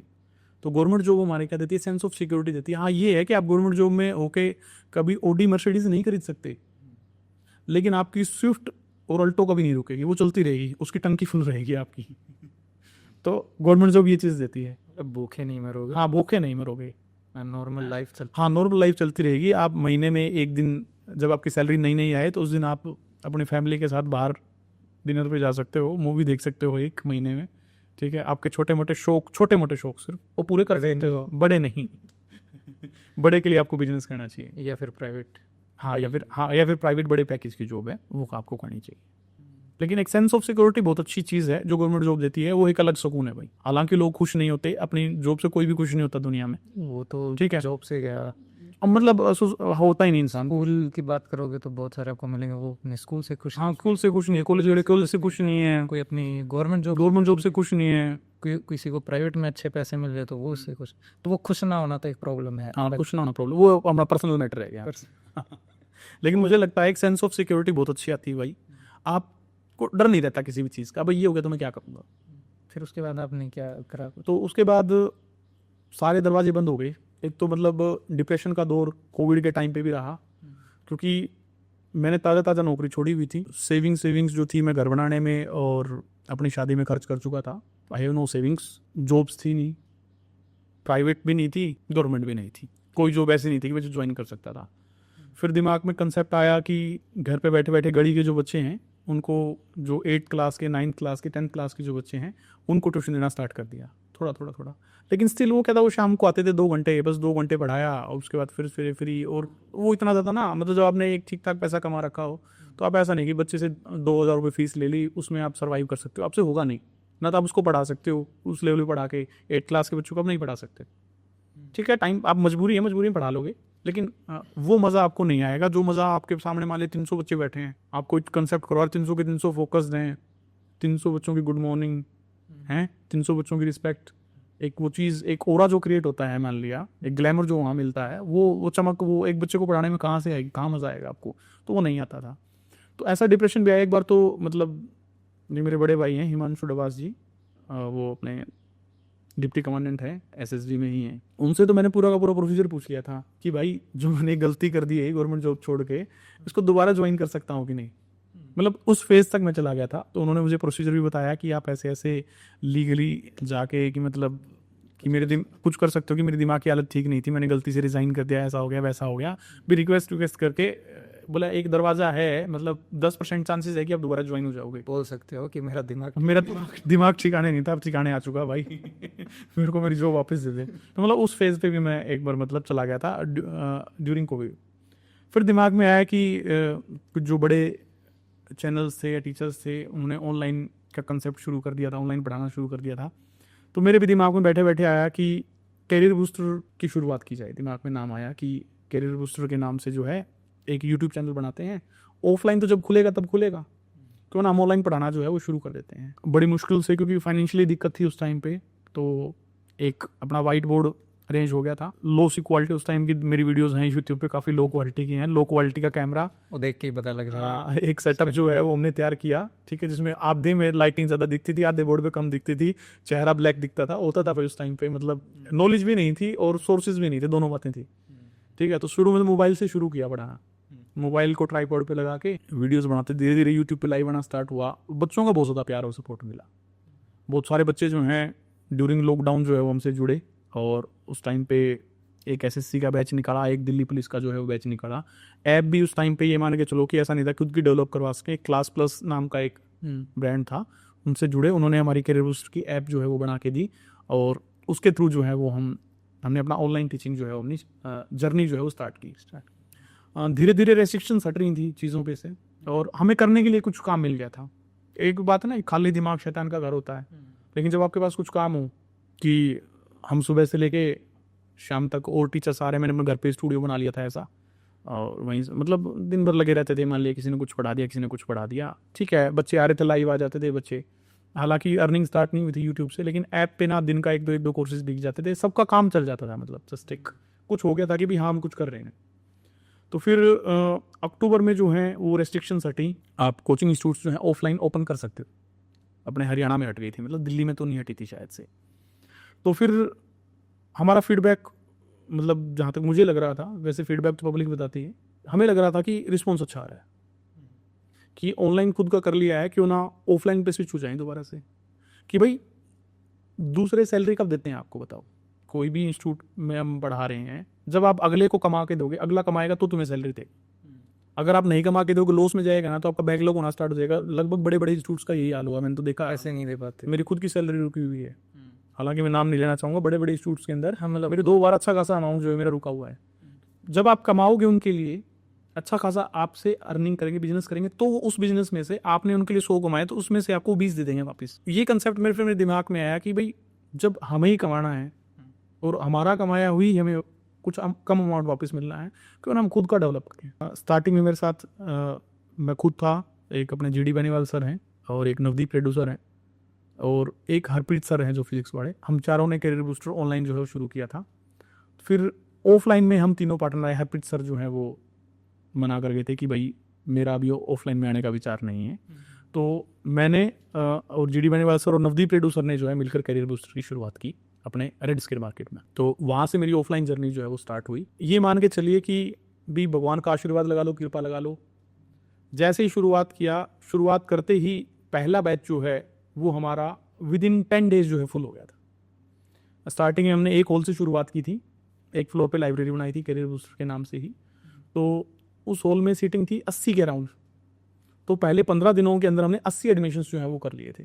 और ये मान के चलो कि हमने नया नया खोला था, तो फीस काफ़ी कम रखी थी, तो सिर्फ 6,000 रुपये हमने फीस रखी थी तब। पहले बैच का ही ऐसा रिस्पॉन्स आया, ये मान के चलो कि हमें लगा कि भाई हाँ आगे बढ़ चुके हैं, मतलब सही रास्ते पे, आप सही रास्ते पे चल पड़े हैं। तब फिर दोबारा दिमाग में नहीं आया कि भाई जॉब पे दोबारा ज्वाइन करना है या नहीं करना। तो यही सही है। हाँ, अब तो यही सही है। लेकिन साथ साथ में कहीं ना कहीं उस टाइम पे सीजल का जो दिमाग में रहता था कि भाई ये पोस्ट लगना है, ये पोस्ट मुझे चाहिए, तो वो कहीं ना कहीं रहता था।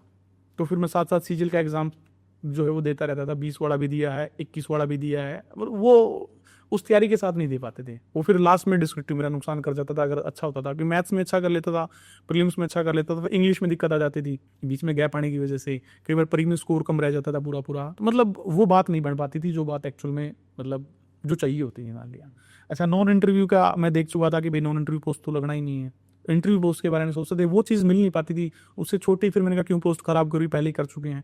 हालांकि बच्चे कोसते हैं बहुत सारी बार कि आपने ये पोस्टें खराब कर दी, लेकिन भाई वो मेरी जर्नी का मुझे पता है कि वो किस वजह से खराब हुई, मतलब अच्छे के चक्कर में और अच्छे के चक्कर में। लेकिन वो वही बात है, वो मैंने छोड़ी है तो बाद में किसी को मिल गई होगी, 1 साल देरी से मिल गई, बस इतनी सी बात है। वो मिल तो जाती है किसी को तो मिलेगी। हाँ, किसी ना किसी को तो मिले, खाली तो हाँ, तो खाली तो रहेगी नहीं। सीजल 2020 वाला भी क्लियर था, 21 वाला भी क्लियर था, 22 वाले मैंने फुल फोर्स लगा के दिया, क्योंकि ना एक स्टेबल हो चुका था इंस्टीट्यूट भी, ठीक ठाक बच्चे आ रहे थे अपने। दिन में हम मैथ्स के 2 टीचर रहते हैं, तो 3 घंटे मैं पढ़ा लेता, 3 घंटे दूसरे टीचर ने पढ़ा लिया, 5-6 घंटे की क्लासेस का जो सिस्टम है, थोड़ी बहुत मैनेजमेंट संभाल ली, ठीक है, क्योंकि हम 3 थे, तो ठीक ठाक स्पेयर टाइम मेरे पास मिल जाता था वर्किंग के साथ साथ। तो और वैसे भी ना वो आप पे डिपेंड करता है कि आप अपनी लाइफ को कैसे लेते हो। आप स्पेयर टाइम को मान लिया स्क्रोलिंग करके और चीज़ों में यूज़ करते हो, या आप खुद के ऊपर काम करके उस चीज़ को यूज़ करते हो, ये प्रॉपरली आप पे डिपेंड करता है। 22 की सीजन में मैंने बहुत अच्छा परफॉर्म किया था, मेरे 330 मार्क्स थे। अगर मैं एक्साइज इंस्पेक्टर चाहता, एक्साइज इंस्पेक्टर, इनकम टैक्स चाहता, इनकम टैक्स, मुझे 330 आउट ऑफ 380। क्योंकि ना 2022 में क्या हो गया था, नया पैटर्न आ गया था, प्री के मार्क्स नहीं जुड़ते थे, मेंस के मार्क्स के अकॉर्डिंग जो है वो सिलेक्शन होता था। लेकिन उस टाइम पे आ गई टाइपिंग, मैंने सब कुछ अच्छा परफॉर्मेंस किया, बढ़िया तैयारी करके दिया, लेकिन क्या हुआ लास्ट में टाइपिंग नहीं हुई। हालांकि मतलब आप जिंदगी में धोखों की बात करो तो जिंदगी का सबसे बड़ा धोखा उसी टाइम पे लगा। हालांकि क्या पता, मुझे लगता है कि वही बात है, डेस्टिनी होती है, जो होता शायद से अच्छे के लिए हुआ, क्या पता मेरे से वो भी नहीं हो पाती, क्या पता मैं एक बार एक्साइज इंस्पेक्टर लग जाता। उस टाइम नॉर्थ में पोस्ट नहीं था 2022 में, मुझे मिलता साउथ ही, फिर मैं वहाँ जाता, मतलब नहीं हो पाती, फिर वो छोड़ के आता, फिर से सोसाइटी, फिर उन चीज़ों को दोबारा से फेस करता। वो नहीं हुआ तो चलो अच्छा हुआ, जो हुआ अच्छा हुआ। उस टाइम पे मुझे लगा था कि भाई कहीं ना मतलब एक पॉइंट ना ये रहता है, जैसे पेरेंट्स का, सोसाइटी का प्रेशर रहता है गवर्नमेंट जॉब। हालांकि इस मामले में फैमिली में मतलब मेरे फादर साहब मुझे बहुत सपोर्ट करते हैं, कि भाई वो मानते हैं कि भी हाँ ठीक है, प्राइवेट कर रहा है, ठीक है, अच्छा है। मेरी मदर को ये रहता है कि भाई बेटा सरकारी नौकरी होनी चाहिए। सरकारी तो सरकारी। है वो गली में 4 लेडीज के बीच में बैठती हैं, गांव में कहीं लड़का क्या कर रहा है, बोले अपने यहाँ ना सोसाइटी में थोड़ी सी प्रॉब्लम है, आप किसी को कह दोगे ना, बोले क्या कर रहा है, बोले पढ़ावा है, अच्छा बोले सरकारी लग रहा है ना, प्राइवेट पढ़ा। तो अपने यहाँ मतलब प्राइवेट टीचर की वजह से है कि वो 15,000 में स्कूल में धक्के खा। और उनको ये नहीं पता कि वो सरकारी टीचर हो सकता है 17,000 रुपये, हाँ, और ये कि उसके घर खर्चे भी ना निकले। उसके घर खर्चे भी ना निकले, पता नहीं प्राइवेट वाला क्या पता 4 लाख रुपए, प्राइवेट वाला क्या तो 4 लाख कमा रहा हूँ।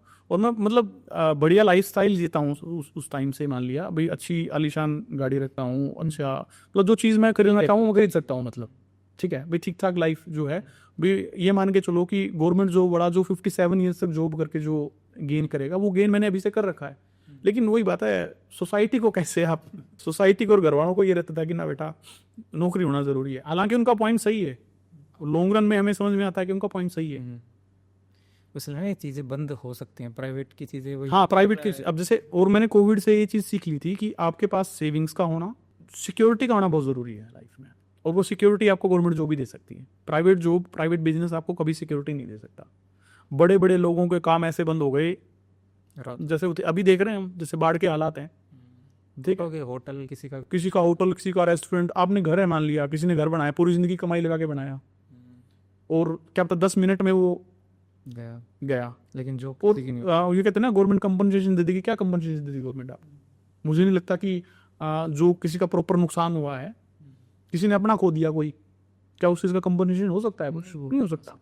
तो बस यही चीज़ है, तो एक सेंस ऑफ सिक्योरिटी जो है, बस ये है कि ज़मीन चली गई, चीज़ें चली गई, और ये है कि अगर जॉब होती तो वो जॉब तो रहती है, दोबारा से शुरुआत कर सकता है, दोबारा लड़ सकता है, सर्वाइव कर सकता है। तो ये एक पॉइंट जो है वो रहता था। तो उसके बाद फिर हरियाणा का जो सीईटी का एग्ज़ाम हुआ, तो हरियाणा सीईटी का एग्ज़ाम मैंने दिया। इस बार मैं फूक फूक के कदम रख रहा था, कोई भी जॉब का फॉर्म भरने से पहले मैं देखता था कि भाई ये मेरे लायक है या नहीं है। और तैयारी में ठीक ठाक अच्छी खासी तैयारी, क्योंकि ना मैथ्स रीजनिंग है ही अच्छी, क्योंकि पढ़ाता रहता हूँ साथ में, और जीएस में पढ़ लेता था। इंग्लिश मैंने उस टाइम पे एसएससी के टाइम पे स्ट्रॉन्ग की हुई है, तो लगभग जो है वो मेरा काम भी ठीक ठाक, वो भी कॉम्पिटिटिव एग्जाम जो है वो मैं कर लेता। इस दौरान एक एग्ज़ाम हुआ था यूपीएससी का, एपीएफसी का, असिस्टेंट प्रोविडेंट फंड कमिश्नर की जो है एक पोस्ट आती है, अच्छी, काफ़ी अच्छी पोस्ट है। तो उसका एग्ज़ाम मैंने क्रैक किया, लेकिन अनफॉर्चुनेटली इंटरव्यू में जो है मैं रह गया था उसके अंदर। हरियाणा सीईटी का एग्ज़ाम जो है वो प्रीलिम्स जो है वो मेरा पास हो गया। ये अपना नवंबर को हुआ था, नवंबर 2022 में हुआ था शायद से, ठीक है।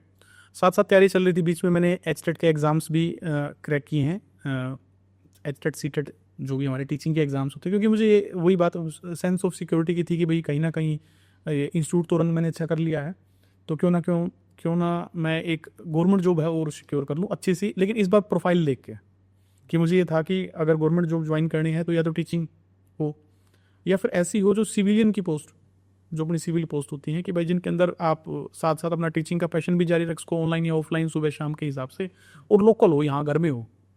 नहीं, मैं हरियाणा से बाहर जाने का ही नहीं सोचा इस बार मैंने। हरियाणा का टीजीटी मैथ्स का जो एचटेट है, टीजीटी साइंस का जो एचटेट है, सीटेट जो है मैथ साइंस का, ये सारे के सारे एग्जाम्स मैंने बीच में क्रैक किए हैं। 2022 वाला सीजीएल देने के बाद मेरे टोटल सीजीएल जो है वो 7 टाइम्स जो है सीजीएल का एग्ज़ाम मैंने प्री और मेंस में मैं बैठा हूँ। इसमें मैंने मतलब 16 वाले में मैं मतलब ये मान के चलो कि मैंने पोस्ट सिक्योर की थी नॉन इंटरव्यू, और 22 वाले में भी एक्साइज मुझे मिला था, मैं मानता हूँ भी वो टाइपिंग की वजह से नहीं मिला, तो मैं 2 बार उसको मतलब अपनी उसमें काउंट करता हूँ कि मैंने सक्सेसफुली जो है उस एग्ज़ाम में फाइनल जो है सफलता हासिल की। टाइपिंग तो हम मान सकते, हाँ सकते हैं, हाँ कोई आउट ऑफ सिलेबस था वो, हमारा काम भी नहीं है टाइपिंग, कभी की नहीं थी लाइफ में। और एक ज्ञान मुझे देगा कि 2 उंगलियों से जैसे हम चैटिंग करते हैं वैसे कर दो, मैं पूरी 5 फिंगर्स का यूज़ नहीं किया मैंने, वो मिस्टेक रह गई उस टाइम पे, और उस स्पीड जो अटेन करनी थी वो मैं नहीं कर पाया। सीईटी का कैसा एक्सपीरियंस रहा?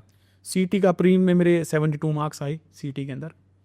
मेंस के लिए प्रिपेयर कर रहे थे, तो पहली बार जब मेंस हुआ 2023 में हुआ था, ग्रुप नंबर 56-57 के अंदर एलिजिबल था, जिसके अंदर अपनी एक क्लरिकल पोस्ट है, ग्राम सी पटवारी, ये एक्साइज इंस्पेक्टर, ये सारी की सारी जो है पोस्ट आती हैं। तो जो पहली बार हुआ एग्ज़ाम, तो बहुत अच्छा एग्जाम जो है वो गया था। उसके अंदर क्या हो गया था, 42 questions as it is repeat हो गए थे अगली शिफ्ट के अंदर। तो ये मान के चलो कि मेरे 88 क्वेश्चंस जो है वो करेक्ट थे उसके अंदर। तो मुझे लग रहा था कि भी हाँ भाई कोई ना कोई बहुत अच्छी जो है भाई ग्रुप सी के अंदर जो अच्छी पोस्ट हैं उसमें से कोई पोस्ट जो है मेरे लिए सिक्योर हो जाएगी। लेकिन अनफॉर्चुनेटली बाद में क्या हो गया, एग्ज़ाम कैंसिल हो गया वो, और उसके बाद फिर ये दोबारा हुआ 2024 के अंदर, इलेक्शन से जस्ट 2 या 3 महीने पहले, जिसका इलेक्शन के बाद जो है वो रिजल्ट आया, जो नायब सिंह सैनी जी ने घोषणा की थी कि हम बाद में ज्वाइनिंग करवाएंगे, शपथ से पहले ज्वाइनिंग करवाएंगे, मतलब ऐसा कुछ था। तो फिर से एग्ज़ाम हुआ, उसके अंदर मेरे 81 क्वेश्चंस ठीक थे। वैसे ग्रुप नंबर 56-57 दोनों में ही मेरा नाम आ गया था, लेकिन 57 में क्लैरिकल की पोस्ट थी, तो मैंने ऑप्ट नहीं किया था, वो मैं जाना भी नहीं चाहता था वहाँ। अब की बार मुझे ऐसी चीज़ चाहिए थी कि भाई फ्री टाइम हो मेरे पास, जॉब सिक्योरिटी हो, लेकिन ऐसा टाइम हो कि भाई मैं अपनी चीज़ों को टाइम दे सकूँ, थोड़ा सा बिजनेस को या टीचिंग को, जो भी मतलब एटसेट्रा मैं करना चाहता हूँ, और सोसाइटी को, घर वालों को दिखाने के लिए भी वहाँ मेरे पास जॉब हो गई भी, हाँ मैं जो गवर्नमेंट जॉब पे। तो फिर इस सेगमेंट में मुझे नज़र आई, सबसे बढ़िया जो जॉब नज़र आई मुझे पंचायत सेक्रेटरी की नज़र आई, जो फील्ड कैडर की जॉब है। मतलब आपका कोई ऑफिस नहीं है, आपका फिक्स कोई टाइम नहीं है जाने का, हालांकि ड्यूटी है, मतलब भी आपको गांव में ड्यूटी में जाना पड़ता है, हालांकि मैं जाता भी हूँ, और लेकिन ऐसा कोई फिक्स टाइम नहीं है आपका कि भाई आपको 9 AM भी शार्प आपके 9 to 5।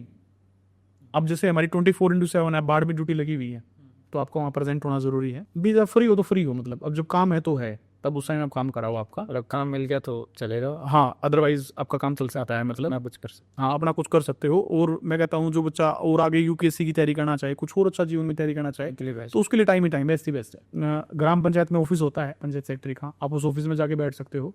और जैसे पंचायत सीरीज देखी होगी सबने, बीच एज इट इज, जैसे पंचायत सीरीज के अंदर जो जॉब है वो वही सेम एज इट इज, वो पंचायत सेक्रेटरी तो है, वो वही सचिव, वो हाँ वही सचिव जी, वही सारे के सारे काम जो हैं आपको करने हैं, जो उसी सीजन में दिखाएगा ही।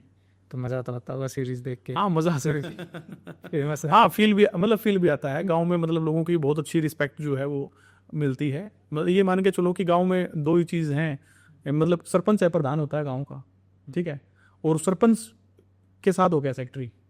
तो गांव के वित्तीय लेखा जोखों के जो भी है, गांव में कोई गली बनानी है तो लोग सरपंच को बोलेंगे, सरपंच सेक्रेटरी को बोलेगा, मीटिंग में बात लिखी जाएगी, भाई ये गली बना दो, ये नाली रिपेयर कर दो, कोई और मुरम्मत का काम है, कोई चीज़, कोई रास्ता बनना है, कोई भी चीज़ गांव में, अगर कोई भी डेवलपमेंट का काम अगर कुछ भी होगा तो वो सेक्रेटरी के और सरपंच के माध्यम के से जो है वो होता है, तो दोनों मिलजुल कर काम करते हैं। तो ये कह सकते हैं कि सरपंच और प्रधान तो चलो 5 साल में इलेक्ट होके आएंगे, हाँ, पर सेक्रेटरी परमानेंट हाँ सरपंच सेक्रेटरी परमानेंट सरपंच है, लेकिन वो है पोस्टिंग चेंज हो रहती है, कभी आपके पास कौन सी पंचायत है, कभी कौन सी पंचायत है, एक आदमी के पास कई बार 5-5 पंचायत भी हैं, 2-2 भी हैं, और डिपेंड्स अपॉन कि आप कैसे प्रेशर को हैंडल करते हो। लेकिन हाँ अच्छा, मतलब अच्छा एक्सपीरियंस है, अच्छी जॉब है काफ़ी। टीचिंग की अगर बात करें, टीचिंग का काफ़ी टाइम हो गया ना, तो हाँ टीचिंग का उसमें लगभग मतलब कितने बच्चों को पढ़ा चुके हो, और कहाँ कहाँ ये बच्चे सेलेक्ट हुए हैं, और जब वो मिलते हैं सेलेक्ट होके आते हैं तो कैसा लगता है?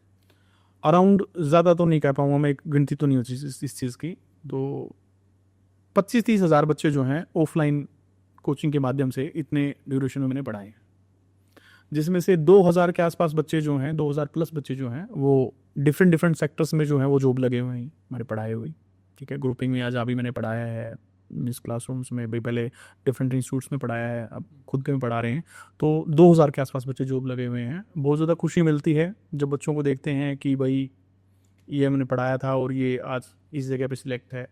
मतलब हालांकि मेरे पढ़ाए बच्चे मेरे साथ में ही पंचायत सेक्रेटरी लगे हुए हैं, मेरे ही ब्लॉक में हैं, तो गुरु शिष्य कई बच्चे ऐसे हैं जो CGL की पोस्ट लगे हुए हैं, मेरे से भी बड़ी पोस्ट भी लगे हुए हैं। मतलब हर चीज़ें मज़ा आता है टीचिंग में, और जब आपको आपका रिजल्ट देखने को मिलता है कि हाँ आपका पढ़ाया हुआ बच्चा कहीं ना कहीं सक्सेसफुल हो जाता है, तो टीचर के लिए सबसे बड़ी खुशी की बात ही वही तो मज़ा आता है कि भी आपका किया हुआ, आपने जो पौधा लगाया था वो फल दे रहा है।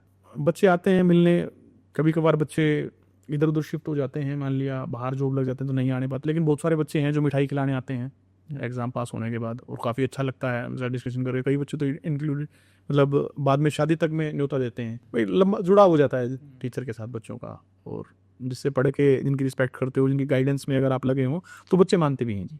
आपने दोनों क्राउड देखे हैं, मतलब जैसे अगर यहाँ की बात करें, हरियाणा की भी, और SSC का क्राउड भी देखा है, UPSC का भी। हाँ, तीनों आपको क्राउड। क्या लगता है कि हरियाणा के जो बच्चे हैं, मतलब ऐसा सुनने में आता है या बोलते हैं ज़्यादातर लोग कि हरियाणा के बच्चों का जो कंपटीशन है और जो SSC या UPSC की जो तैयारी करते हैं उनमें बड़ा डिफरेंस रहता है, कि हरियाणा वाले बहुत पीछे हैं हरियाणा के बच्चे, लेकिन आगे भी हैं। मैं कॉन्ट्राडिक्ट करूँगा इस कंसेप्ट को। अपने यहाँ क्या है कि 10% की बात नहीं कर रहा मैं, उस 10% को अलग निकाल दो, जो 90% बच्चा आप उसकी बात करते हैं, कॉमनली 90 या 95 की बात करते हैं, मुझे लगता है ये परसेंटेज के आंकड़े थोड़े से कम ज़्यादा होते हैं, अंदाज़ा है। हाँ अंदाज़ा लगा लेते हैं। बच्चे ना एमलेसली घूमते रहते हैं। इसके लिए सरकार भी जिम्मेवार है, बच्चे खुद भी जिम्मेवार हैं।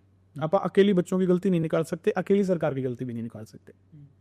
सरकार की गलतियां को डिस्कस करते हैं पहले। सरकार की गलतियां क्या है कि प्रॉपर कैलेंडर जारी नहीं करती एग्जाम का। ग्रुप सी का एग्जाम होना है, जो भी पोस्ट आनी है, या ग्रुप डी का जो भी एग्जाम होना है, ग्रुप बी की भी पोस्ट आती है, ग्रुप ए HCS की भी जो है वो पोस्टें हैं, मतलब असिस्टेंट प्रोफेसर की जो वैकेंसीज हैं, वो स्टूडेंट्स तो हर टाइप का है। कभी ऐसे कैलेंडर जारी नहीं करती कि 2025 चल रहा है, अब 2025 दिसंबर 2024 में ये कह दो कि 2025 में हम ये एग्जाम लेंगे, इस महीने में लेंगे, ये हमारा शेड्यूल है। ये हमारा शेड्यूल है। आप मंथ जारी कर दो, डेट जारी ना करो। क्योंकि डेट चलो ठीक है, थोड़ा बहुत आगे बढ़ जाओ, और टेंटेटिव लिख दो, इसको 1 महीना आगे 1 महीना पीछे चलता है, सूटेबल है। लेकिन आप बच्चे को यही नहीं बताते कि भाई कब होगा, हम पेपर लेंगे, लेकिन कब लेंगे ये नहीं बताएंगे हम, बिल्कुल नहीं बताएंगे। आप चाहे कुछ भी, और बच्चों को तो नहीं बताएंगे, प्रेस वालों को बता देंगे। आप कोई बात है ना, दैनिक सवेरा को बता देते हो, अरे एक नोटिस बता के बच्चों को भी तो बता सकते हो भाई, इसमें दिक्कत क्या है?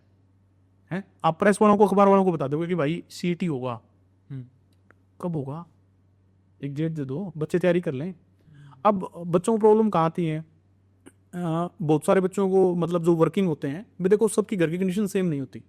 बहुत सारे लोग ऐसे होते हैं कि प्राइवेट हॉस्पिटल में जॉब कर रहे हैं, कोई परचून की दुकान में सामान पकड़ाने में जॉब कर रहा है, कोई डिलीवरी बॉय का जोमेटो पे काम कर रहा है।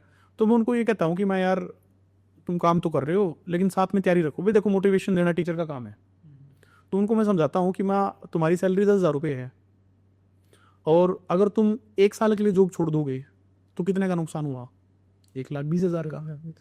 ठीक है, मैंने कहा आप तैयारी करते ही जॉब लगोगे ना, तो आपकी पहली सैलरी 30,000 तो है मिनिमम, आज ग्रुप डी वाला भी लगता है तो 25+ है। तो मैंने कहा 4 सैलरीज की बात है, और मैंने कहा चलो 1 साल आप जॉब नहीं करोगे, 1,20,000 तो आपने आपकी सैलरी का नुकसान कर दिया, 30-35,000 रुपये आपका खर्चा हो गया 1 साल का। भाई मोटा मोटी 2 लाख की तो बात है। ठीक है, आप उधार उठा के कर लो, कहीं से भी करके, दाएं बाएं करके, दिन रात करके, भाई तैयारी कर लो।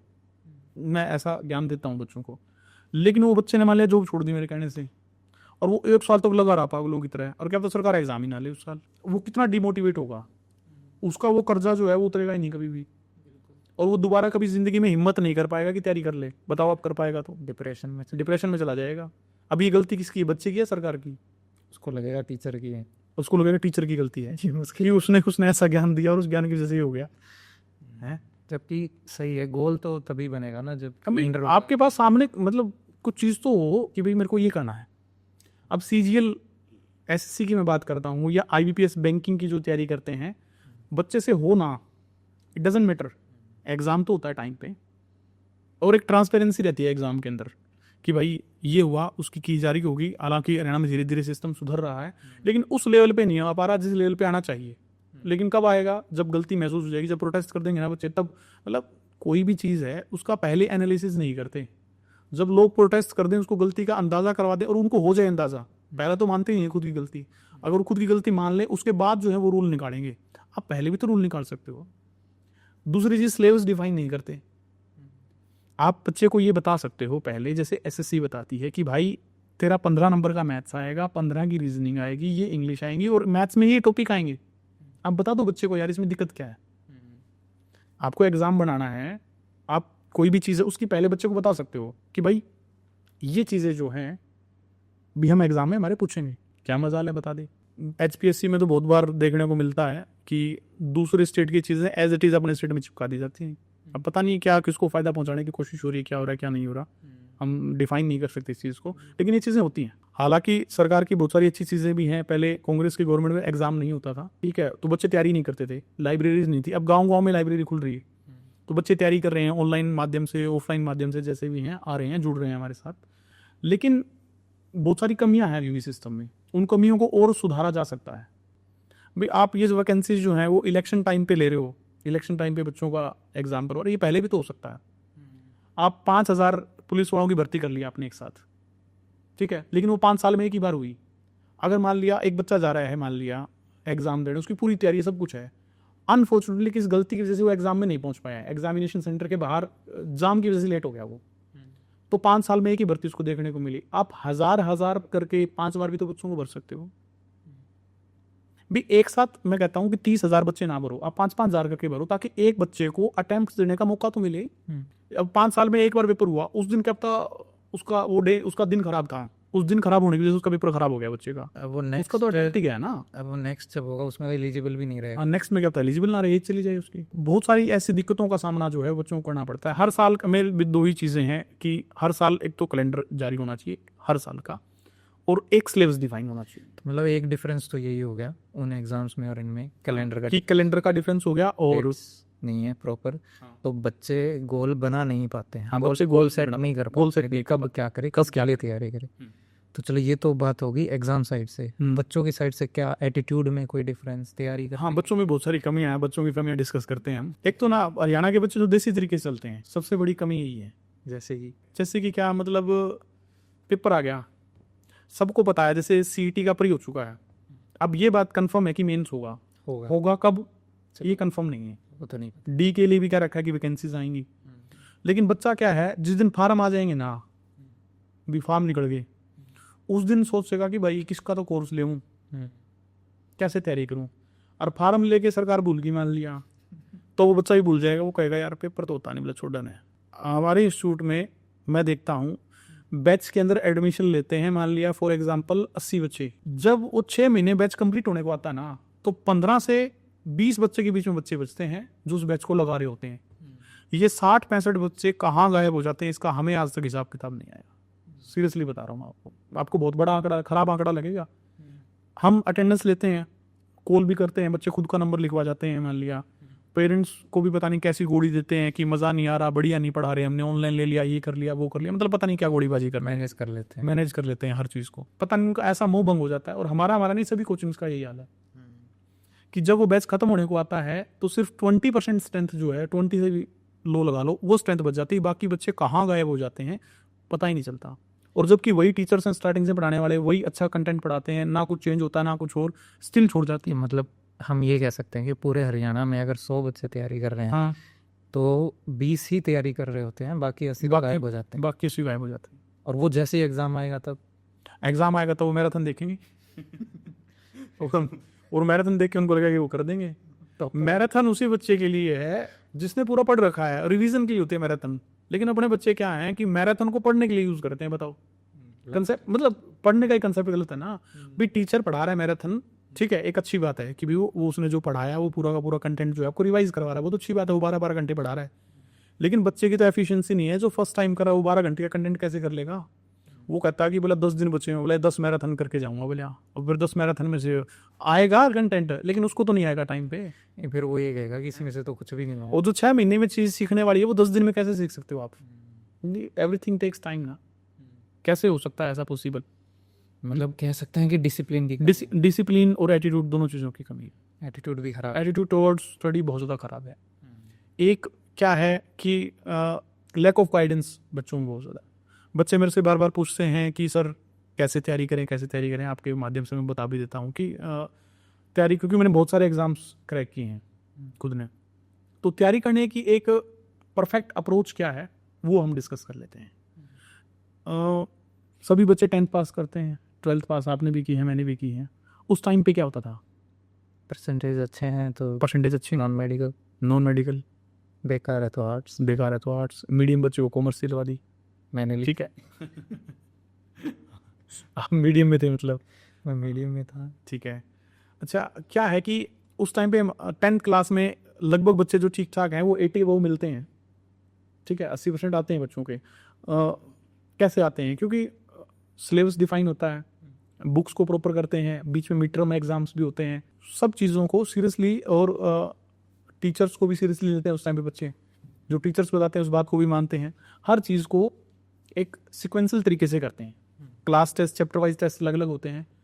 यहाँ पर भी कॉम्पिटिटिव एग्जाम में भी सेम ही चीज़ है कि सिलेबस तो डिफाइन है ना, मैथ्स आएगा, इंग्लिश आएगी, रीजनिंग आएगी, हिंदी आएगी, जीएस आएगी। हरियाणा के एग्जाम के हिसाब से बात करें, हरियाणा जीके अलग से आएगी, ये चीज़ डिफाइन है, ठीक है। लेकिन बच्चे क्या करेंगे, किसी के भी इन्फ्लुएंस में आके कोई कह देगा भाई तू इंग्लिश छोड़ दे, इंग्लिश को जड़ से छोड़ देंगे भाई।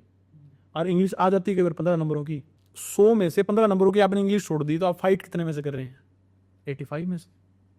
उसमें भी तो नहीं कर रहे होते हैं। हाँ, 85 और भी चीज़ें छोड़ते हैं, ये तो सिर्फ एक जो कॉमन का एग्जांपल है वो दिया है मैंने। आर्ट्स वाले साइंस छोड़ दें, आर्ट्स वाले साइंस छोड़ देंगे, बोले ये तो अपने को आती नहीं है। कई जो हैं, आप देखना हमेशा सबसे ज़्यादा व्यूज़ जो हरियाणा जी की वीडियो मिलेंगे आपको, मतलब एक चीज़ के ना डंडा दिए रखते हैं कि भाई हरियाणा जी के पढ़ रहे हैं ना, तो हरियाणा जी के पढ़ते रहेंगे, उसकी मैराथन देख ली, इसकी किताब देख ली, उसके ऑब्जेक्टिव कर लिए, नेशनल जी के का आता पता ही नहीं है। हरियाणा जी के पीएचडी करे। हाँ, हरियाणा जी के पीएचडी करे बैठे हैं, जबकि हरियाणा जी के ऐसा सब्जेक्ट है आप उसको नॉर्मली पढ़ लो ना, 25 में से 21-22 क्वेश्चन आपके वैसे भी ठीक होंगे। तो हमारे जैसे मतलब मेरे जैसा जिसने कोई यहीं पढ़ी 20 हरियाणा का मैं रहने वाला, हरियाणा के आप रहने वाले हो, हरियाणा इतना सा है, हम इस नंबर तो मैं वैसे भी बिल्कुल आपका ले लूँगा। उसमें लेकिन बच्चों को ये पता ही नहीं ना, वो चीज़ के ऊपर जोर लगाए हुए है जो चीज़ आसानी से कर सकते हैं, लेकिन उसी को टिपिकल बना रहे हैं बार बार करके। ठीक है, तो एक तो ये चीज़ मतलब अवॉइड करनी चाहिए बच्चे को। ऊपर से दूसरी चीज़ क्या है ना, सभी चीज़ों को सीरियसली लेके करना चाहिए। आप सब्जेक्ट छोड़ नहीं सकते यहाँ पे, और जहाँ सिलेबस डिफाइन नहीं है वहाँ तो बिल्कुल नहीं छोड़ सकते। भाई एक चीज़ डिफाइन हो, जैसे मान लिया फॉर एग्जांपल कोई चीज़ 2 नंबर की आ रही है, आप छोड़ दो, ठीक है, आपको पता नहीं वो 2 की 20 की आ जाए। हाँ, लेकिन आपको पता नहीं है 2 वाली 5 की भी तो आ सकती है, यहाँ पे तो कुछ इसलिए नहीं छोड़ सकते आप। होता है हालांकि एक आधी चीज़, जैसे एसएससी के अंदर जीएस पढ़ते हैं, तो एक आधे बच्चों को मैं देता हूँ कि भाई तेरी ज्योग्राफी है ज़्यादा वास्ट है, 2-3 क्वेश्चन आने 25 में से छोड़ दे। वहाँ लॉजिकल है चीज़, हरियाणा में लॉजिकल नहीं है, यहाँ कुछ भी कहीं भी कुछ भी आ सकता है। यहाँ एक खास बात हो रही है, ज़्यादा डेप्थ में नहीं आता, आता ऊपर से ही है, लेकिन अपने को सिचुएशन के लिए तैयार तो रहना पड़ेगा। तो बच्चे क्या है, सब्जेक्ट छोड़ने की गलती ना करें, पहला पॉइंट तो ये है। दूसरा पॉइंट ये है कि सभी सब्जेक्ट को बराबर इंपॉर्टेंस देके जो है वो पढ़े। कई बच्चों को लगता है कि सर मैथ्स तो में आएगा नहीं, अगर आपने ऐसे सोच लिया ना फलानी चीज़ आपको आएगी नहीं, तो आपको जॉब भी नहीं मिलेगी। नहीं मिलती। भाई इतना आसान होता तो कोई भी कर लेता, कितने % जॉब लगे हुए हैं भी। जितने बच्चे तैयारी करते हैं, मेरा ये मानना है कि अगर 100 बच्चे तैयारी कर रहे हैं ना, तो लास्ट में जो जॉब सिक्योर कर पाते हैं वो 7 या 8% ही बच्चे जॉब सिक्योर कर पाते हैं। तैयारी करने वालों की बात कर रहा हूँ मैं, कोचिंग लेने वालों की नहीं, कोचिंग और कोर्स खरीदने वालों की बात नहीं कर रहा। डिफरेंस दोनों में डिफरेंस है। अब सीजीएल के फॉर्म 33 लाख भरे जाते हैं, 33 लाख 35 लाख 40 लाख ये आंकड़ा होता है फॉर्म भरने का, लेकिन पेपर देने तो आधी ही जाती हैं, और पास कितनों का होता है वो देख लो। सभी तैयारी करने वाले का पास नहीं होता। तो जो सक्सेस का आंकड़ा है वो तो 7-8% या 10% पे जाके खत्म हो जाएगा, जो अच्छी तैयारी करने वाले बच्चे हैं 100 में से। और उसके बाद फिर एक गिव अप का भी पॉइंट है, जो बच्चे बहुत जल्दी कर जाते हैं। तो एक तो ये कमियां हैं। दूसरी क्या है कि प्रॉपर स्टडी मटेरियल फॉलो नहीं करते। कोई मार्केट में किताब आई नहीं, उसको खरीद के बैठ जाएंगे, जबकि किताबें बिल्कुल फिक्स हैं कि भाई ये बुक्स पढ़ लो। मैं बुक लिस्ट बता दूंगा, मतलब ये काम तो आप भी करते थे जब तैयारी कर रहे थे, बुक्स नहीं हम करते थे, लेकिन हमारे टाइम पे क्या था, लैक ऑफ गाइडेंस थी। ऐसे बताने वाला नहीं था कि भाई ये पढ़ लो इससे बाहर नहीं आए, इस चीज़ की कमी थी। अब तो मैं कहता हूँ आप यूट्यूब पे ऐसे स्ट्रेटजी टाइप करो, मतलब 500 वीडियोस तो स्ट्रेटजीज की आ जाएंगी। ये फ़र्क है, जैसे 4 बुक्स आपने खरीद ली, पढ़ते आप एक को भी नहीं। मैं कहता हूँ एक बुक परचेज करो, उसको 4 बार पढ़ो। अब जो बुक है ना उसके अंदर प्रॉपर सिलेबस होता ही है। मान ली मैथ्स की बुक है, उसके अंदर संस्कृत तो नहीं मिलेगी ना, मिले तो का मैथ्स ही, अगर आप और टॉपिक भी वही होंगे। अब मान लिया मैथ्स के अंदर परसेंटेज है, तो परसेंटेज के सेम क्वेश्चंस मिलेंगे, लगभग 19-21 का फर्क हो सकता है book to book, writer to writer, लेकिन चीज़ें तो वही सेम होगी ना। लेकिन बच्चा कौन सी को भी नहीं करता, 4 अलग अलग बुक्स को खरीद के बैठ जाएगा, अलग अलग टीचर की वीडियोस देख के पढ़ेगा, एक को भी नहीं। मैं कहता हूँ एक बुक है उसको 4 बार पढ़ो, ना कि 4 बुकों को सबको आधी आधी पढ़ के छोड़ दो, वो गलत है। फिर गलती क्या है कि डायरेक्ट ना पेपर लगाने बैठ जाएंगे, मॉक लगाने बैठ जाएंगे, जबकि सिलेबस किया ही नहीं। सबसे पहले कम से कम आपका 3 से 4 बार सिलेबस जो है वो कंप्लीट होना चाहिए, उसकी रिवीजन जो है वो कंप्लीट होनी चाहिए। उसके बाद जो है आपके सेक्शनल टेस्ट आपको लगाने चाहिए भी। हरियाणा जीके के अलग से मॉक लगा रहे हो आप 25-25 नंबरों के, मैथ्स के 15-15 क्वेश्चन या 25-25 क्वेश्चन के अलग से मॉक लगा रहे हो, रीजनिंग के अलग से लगा रहे हो, जीएस के अलग से लगा रहे हो, इंग्लिश हिंदी के अलग से लगा रहे हो, फिर आप कंबाइंड मॉक पे उतरो। बच्चे क्या है, तैयारी करना शुरू किया, 10वें दिन ना मॉक टेस्ट की बुक लेके बैठ जाएंगे कि जी हम मॉक लगा रहे हैं जी, स्कोर नहीं आ रहा जी। और उसमें तो लैक ऑफ कॉन्फिडेंस भी, लैक ऑफ कॉन्फिडेंस आएगा, नेगेटिविटी आएगी, भीतर से तो होगा ही नहीं। 200 में से तेरे तो नंबर ही 50 आ रहे हैं और कट ऑफ जा रही 150। तो ये है कि पहले सिलेबस अच्छे से, हाँ, पहले सिलेबस अच्छे से कवर करें, फिर ही टेस्ट सीरीज करें। ऑनलाइन और ऑफलाइन कोचिंग भी कहीं ना कहीं किसी एक पॉइंट तक जिम्मेवार है। बच्चे क्या करते हैं, कोर्स लिया, लाइब्रेरी ली, बैठ गए। अब कोर्स में टीचर पढ़ा रहा है, ऑनलाइन में उसको नहीं पता ना सामने वाले बच्चे को कहाँ दिक्कत आ रही है, क्या दिक्कत आ रही है, उसका मूड है कि नहीं। फिर बीच में व्हाट्सएप का नोटिफिकेशन आ गया, तो उसने व्हाट्सएप पे क्लिक किया, टेलीग्राम पे क्लिक किया, वो वहाँ चला गया, फिर वहाँ से वो पता नहीं कहाँ चला गया, गायब। उसके बाद है मोबंग हो जाता है बच्चे का। मैंने एक चीज़ और भी पढ़ी है कहीं साइकोलॉजी में, कि जब हम पढ़ाई कर रहे हैं एक डेढ़ घंटा हम मतलब जैसे हिस्ट्री मैथ्स या कुछ भी बहुत इंटरेस्ट लेके मतलब उसमें इन डेप्थ हम खोए हुए हैं, और फिर जैसे ही नोटिफिकेशन आ गई या हम उसका रिप्लाई देने में लग गए या यूट्यूब में लग गए या कहीं पे भी सोचा कि चलो थोड़ा रिलैक्स कर लेते हैं, तो जो दिमाग है ना उसको ये लगता है कि जो इंसान के लिए जिसके अंदर मैं हूँ उसके लिए प्रायोरिटी नोटिफिकेशन है ना, तो वो उस चीज़ को ना पहले ही प्रायोरिटी पे पीछे रख देगा। तो होगा क्या, 2-3 दिन तो चीज़ वो याद रहेगी, बट धीरे धीरे जब वो 4-5 दिन बाद ये सोचेगा ना कि क्या वो टॉपिक मेरा सही से प्रिपेयर्ड है, तो उसको फिर डाउट आ जाएगा, क्योंकि दिमाग वो चीज़ें याद नहीं रखेगा, क्योंकि उसको पता है प्रायोरिटी में जिसके वो नोटिफिकेशन थी। अभी देख लो, अब आप जैसे बातें कर रहे हैं, अभी बीच में नोटिफिकेशन आ गया, फ़ोन चेक करने लग जाएं, उसके बाद क्या होगा, जो अपना जो फ्लो है टूट जाएगा, कंसंट्रेशन भंग हो जाएगी। तो बस वही चीज़ है, इस चीज़ की बच्चों को ऑनलाइन एजुकेशन से ऑफलाइन बेटर है। हाँ, ऑफलाइन को साइड में ऑफलाइन बेटर है। ऑनलाइन भी एक पॉइंट तक अच्छी है, कब तक, हैंड अगर है। हाँ, जब आपने पहले ऑफलाइन कोचिंग ले ली है, आपको ये मान के चलो कि 70% चीज़ों का आपको ज्ञान हो गया है, आप चीज़ों में से निकल चुके हैं, तब आप अपनी एक्स्ट्रा सपोर्ट के लिए जो है वो ऑनलाइन कोचिंग की तरफ मूव कर सकते हैं। मतलब कोई टॉपिक में दिक्कत आ रही है, हाँ, कोई टॉपिक की दिक्कत आ रही है, रिवीजन आपको करना है, कुछ और ज़्यादा डेप्थ में आप चीज़ों को सीखना चाहते हैं, गो फॉर द ऑनलाइन। मतलब इसमें बहुत सारे लोगों को क्या है कि ऐसे कहते हैं कि बोला नहीं जी ऑनलाइन बेस्ट है, हमारे लड़के ने ऐसा कर दिया वैसा कर दिया। देखो, अगर बहुत ही ज़्यादा क्रीमी लेयर है बच्चा, अलग ही मतलब जिसका IQ लेवल ही बहुत ज़्यादा अच्छा है, वो कर सकते हैं ऑनलाइन से। लेकिन मैं जनरल बात कर रहा हूँ, मतलब एवरेज हरियाणा के स्टूडेंट्स की बात कर रहा हूँ, जो हरियाणा की तैयारी करते हैं उन बच्चों की बात कर रहा हूँ। तो एटलीस्ट आपको ऑफलाइन कोचिंग जो है वो करनी चाहिए, मतलब करनी चाहिए। एक बार फ़ोन को जितना फ़ोन से जितना साइड में रखोगे उतना ही बेस्ट रहेगा, बहुत ज़्यादा बेटर। मैंने सेकंड अटेम्प्ट में क्यों कर दी चीज़ें, क्योंकि कीपैड वाला फ़ोन रखता था मैं, सैमसंग का गुरु मोबाइल होता था एक छोटा सा ऐसा वाला, वो रखता था, और उसके अंदर भी नंबर मैंने जो मेरा पर्सनल नंबर था जब मैं तैयारी करता था वो मैंने बंद कर रखा था, वो नंबर रखता था जो सिर्फ पेरेंट्स के पास। तो उस चीज़ का बहुत फ़र्क है, मतलब डिस्ट्रैक्शन नहीं था दिमाग में। अब इन्फॉर्मेशन बहुत ज़्यादा है, अब इंफॉर्मेशन डिस्ट्रैक्शन इतना ज़्यादा है कि मतलब सबसे बड़ा चैलेंज ही फोकस करना आज की डेट में, पढ़ना चैलेंज नहीं, सबसे ज़्यादा फोकस ही मतलब क्या हो रहा है, ये है कि अगर आपको सिर्फ मैथ्स पढ़ना है हरियाणा जी क्या कुछ भी यूट्यूब पे जाएंगे तो अब आपको सेम टॉपिक पे 50 वीडियो मिल जाएंगे, लेकिन आपको 50 में से कौन सी चूज़ करनी है, ये में 1 घंटा निकल जाए, उसमें 1 घंटा निकल जाए और वो 1 घंटा आपको पढ़ना है। वो गया। ये तो है, मतलब डिस्ट्रैक्शन बहुत ज़्यादा है। हाँ। तो बेटर है बुक्स को प्रेफर करें, ऑफलाइन को प्रेफर करें। हाँ, ऐसा सोर्स फॉलो करें मतलब जो आपको ट्रस्ट वर्दी लगे भी हाँ। जो मैंने भी ऑब्जर्व किया ना कि एक्सेप्टेंस नहीं है, जैसे फॉर एग्जांपल अब अगर आप किसी बच्चों को, मतलब हरियाणा में मैंने ये ऑब्जर्व किया है कि जैसे मैं UGC नेट की तैयारी कर रहा था तो मैं दिल्ली गया था, मैंने वहाँ पे देखा एक सब्जेक्ट जैसे चल रहा है हमारा कोई, तो 5-5 घंटे एक ही सब्जेक्ट चल रहा है, और हमारे अंदर ये एक्सेप्टेंस है कि हम 15 मिनट का ब्रेक होगा और पूरा यही चलेगा, है ना, पूरा बस यही रहेगा।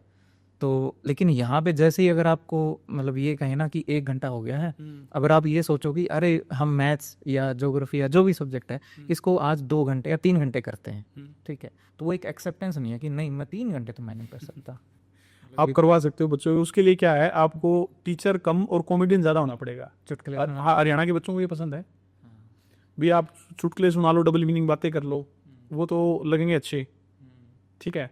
आप सिर्फ और सिर्फ पढ़ाई की बातें कर लो, आप पसंद नहीं आओगे बच्चों को। ऑनलाइन में तो क्या है कि मान लिया टीचर कम और इंसान एक्टर ज़्यादा होना चाहिए, उसको अच्छी कॉमेडी करनी आनी चाहिए, अच्छी अच्छी बातें सुनानी आनी चाहिए, वो ज़्यादा कामयाब है इस प्रोफाइल में एज कम्पेयर टू आपको सिर्फ क्वेश्चन आते हैं, पढ़ाए जाओ, बच्चे बोलना स्टार्ट हो जाएंगे आपसे। वैसे इस प्रोफाइल में मतलब माहौल ऐसा हो गया है कि ऑनलाइन में एक्टिंग की हर जगह जरूरत है, आजकल नेता भी बहुत एक्टिंग कर रहे हैं ऑनलाइन। बिल्कुल। तो मतलब ऑनलाइन में एक्टिंग हर लाइन में आ गई है, मतलब हर लाइन। तो ये चीज़ है, तो मतलब ऑनलाइन तो एक्टर्स ज़्यादा मिलेंगे, हाँ टीचर्स कम ही मिलेंगे। है अच्छे टीचर्स भी हैं ऑनलाइन, ऐसी बात नहीं है मतलब, लेकिन अगर वो है ना तो वो मैंने ऑब्जर्व किया है, जैसे दृष्टि IAS है या वो उनका लेवल भी बड़ा है, प्लस जो उसकी ऑडियंस है वो सुनना चाहते हैं सुन मजाक के साथ। अब अगर वो बोल रहे हैं तो एक ठहराव ना कि 1 घंटा, जैसे दिव्य कीर्ति है, काफ़ी वीडियोस देखी हैं, तो जब वो पढ़ाते हैं बोलते हैं तो बहुत आराम से बहुत लंबे समय तक है, तो जो सुनने वाला है ना पहले वो मेंटली रेडी होता है कि मुझे बहुत ध्यान से ये चीज़ सुननी है। तो हमारे यहाँ नहीं है, हमारे यहाँ तो बस तुरंत कैप्सूल बनाओ और पानी में डाल के पिला दो, सारे सब्जेक्ट। बच्चों को ना जल्दी चाहिए सब कुछ क्विक। हाँ, और ये है लैक ऑफ डिसिप्लिन। अगर आप में डिसिप्लिन होगा, हर रोज़ आप थोड़ा थोड़ा करोगे, अपना रूटीन रखोगे, तो रूटीन की बात अगर करें ना तो टाइम टेबल में भी बच्चों के ना बहुत ज़्यादा मतलब वेरिएशन देखने को मिलती है, लैक देखने को मिलता है। बच्चे ना लगभग मैं मेरी बात करूं, जब मैंने मतलब अपनी प्रिपरेशन जर्नी जैसे पूरी की है, तो सबसे बेस्ट टाइम मॉर्निंग का है पढ़ने का।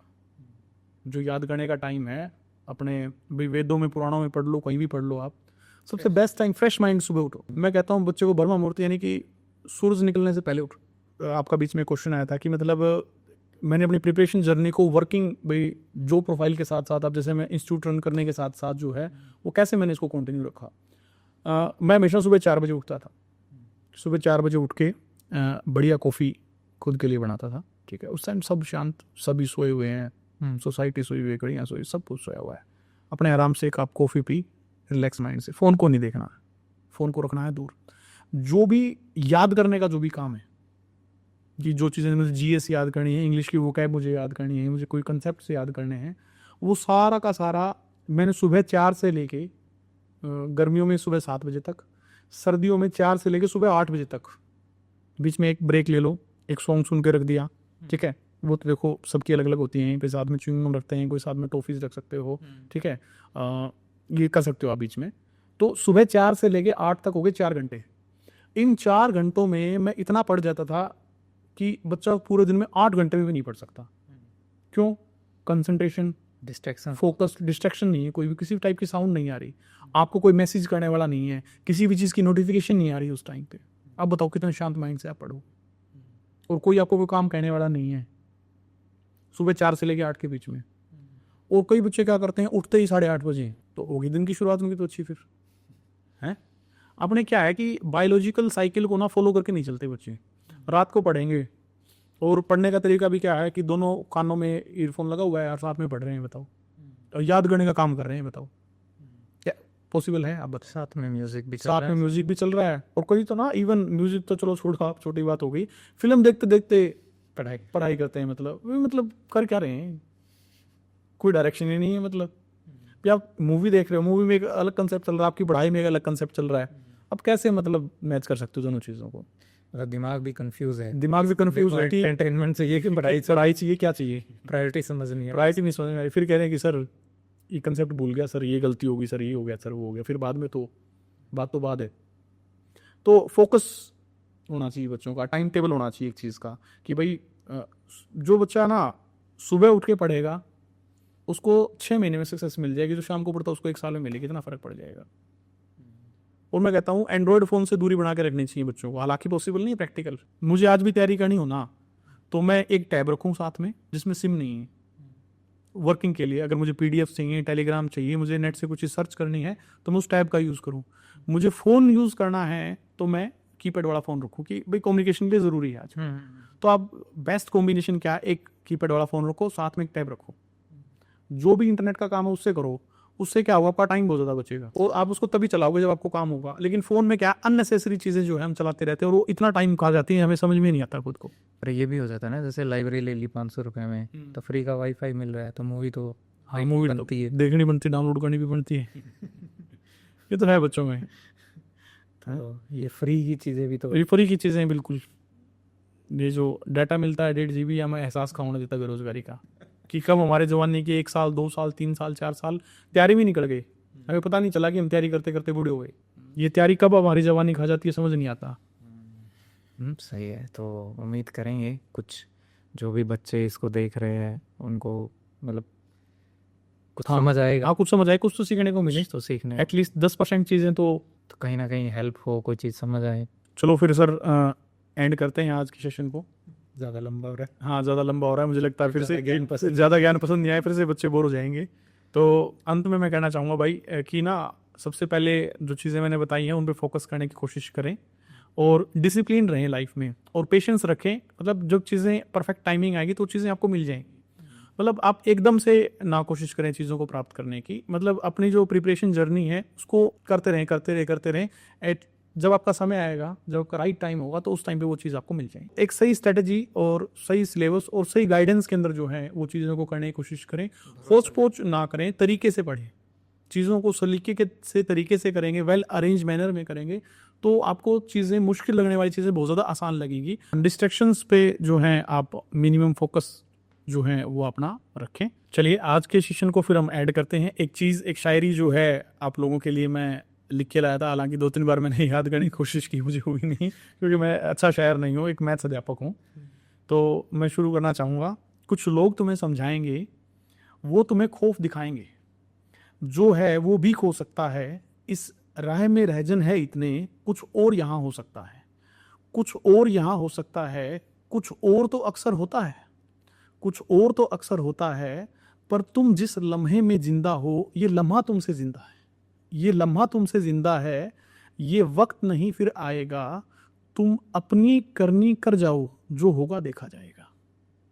जय श्री राम। क्या तो चलिए सर, आप यहाँ आए, इतना टाइम आपने दिया, तो वैसे भी आपके पास तो 2 ड्यूटी है ना, और मुश्किल से संडे मिलता है, हाँ, तो इसलिए आपने टाइम दिया। और मैंने बुलाया इसीलिए था ताकि जो बच्चे मतलब जो भी तैयारी कर रहे हैं या जिनका प्लान है, जैसे जॉब्स कर रहे हैं, ठीक है, कोई जोमेटो की कर रहा है, कोई प्राइवेट कर रहा है, कोई भी, अगर उनको लगता है कि कहीं ना कहीं वो एक तैयारी करके एक सेफ सिक्योर जॉब ले सकते हैं, तो वो अगर इस पॉडकास्ट को देखें, इस वीडियो को देखें, तो उनको ये हेल्प मिले। और हमारे यहाँ के बच्चे यानी कि हरियाणा के बच्चे जो भी हैं, क्योंकि हम हरियाणा से आते हैं, मतलब जो लैक कर रहे हैं जहाँ पे, हम सोच रहे हैं कि थोड़ा उस पर बातें करें हमने, ताकि वो उनको समझ आए, बस अपनी कमियों पे काम करें, कमियों पे काम करें, ताकि वो भी आगे निकले, है ना। हम नहीं चाहते कि भाई कल को ये मतलब हम भी उस लेवल को मैच करें जो यूपीएससी एसएससी का लेवल है, कि हम भी सिर्फ सी और डी ही ना सोचे, हम भी ए बी सी डी सबकी सभी ग्रुप्स का सोचें, मतलब है ना, सिर्फ एक रेस्ट्रिक्टेड माइंड सेट के सामने ना बैठे, डिसिप्लिन रहें, खुद के प्रति ईमानदार रहें और अच्छे से तैयारी करें। तो उसमें कहीं ना कहीं ये हेल्प करे। और सर की जो जर्नी थी डिफरेंट गवर्नमेंट एक्सपीरियंस जो है मैंने अपने शेयर क्लियर करने का, वो ये पहले नहीं होता था, आज से 10-12 साल की हम किसी को देख के ऐसे करें, बट आज के टाइम हमारे पास, हमारी सोसाइटी में, हमारे घर परिवार में ऐसे बहुत सारे एग्जांपल्स होते हैं जिनको अगर हम सिर्फ फॉलो भी करें तो हमारे कामयाबी के चांस 60 से 70% बन जाते हैं। तो उम्मीद करता हूँ कहीं ना कहीं ये वीडियो काम आएगी, आपको अच्छी लगी है तो लाइक करें, शेयर करें, सब्सक्राइब करें। धन्यवाद।